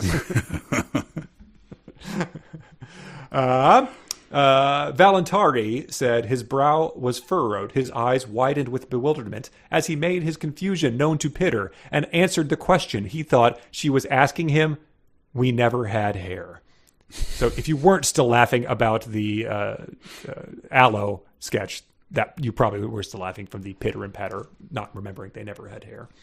Catherine submitted, the Muggles knew the twins could often be found strolling along one of the forest's many paths or buried in a pile of white sand that filled the beachfront.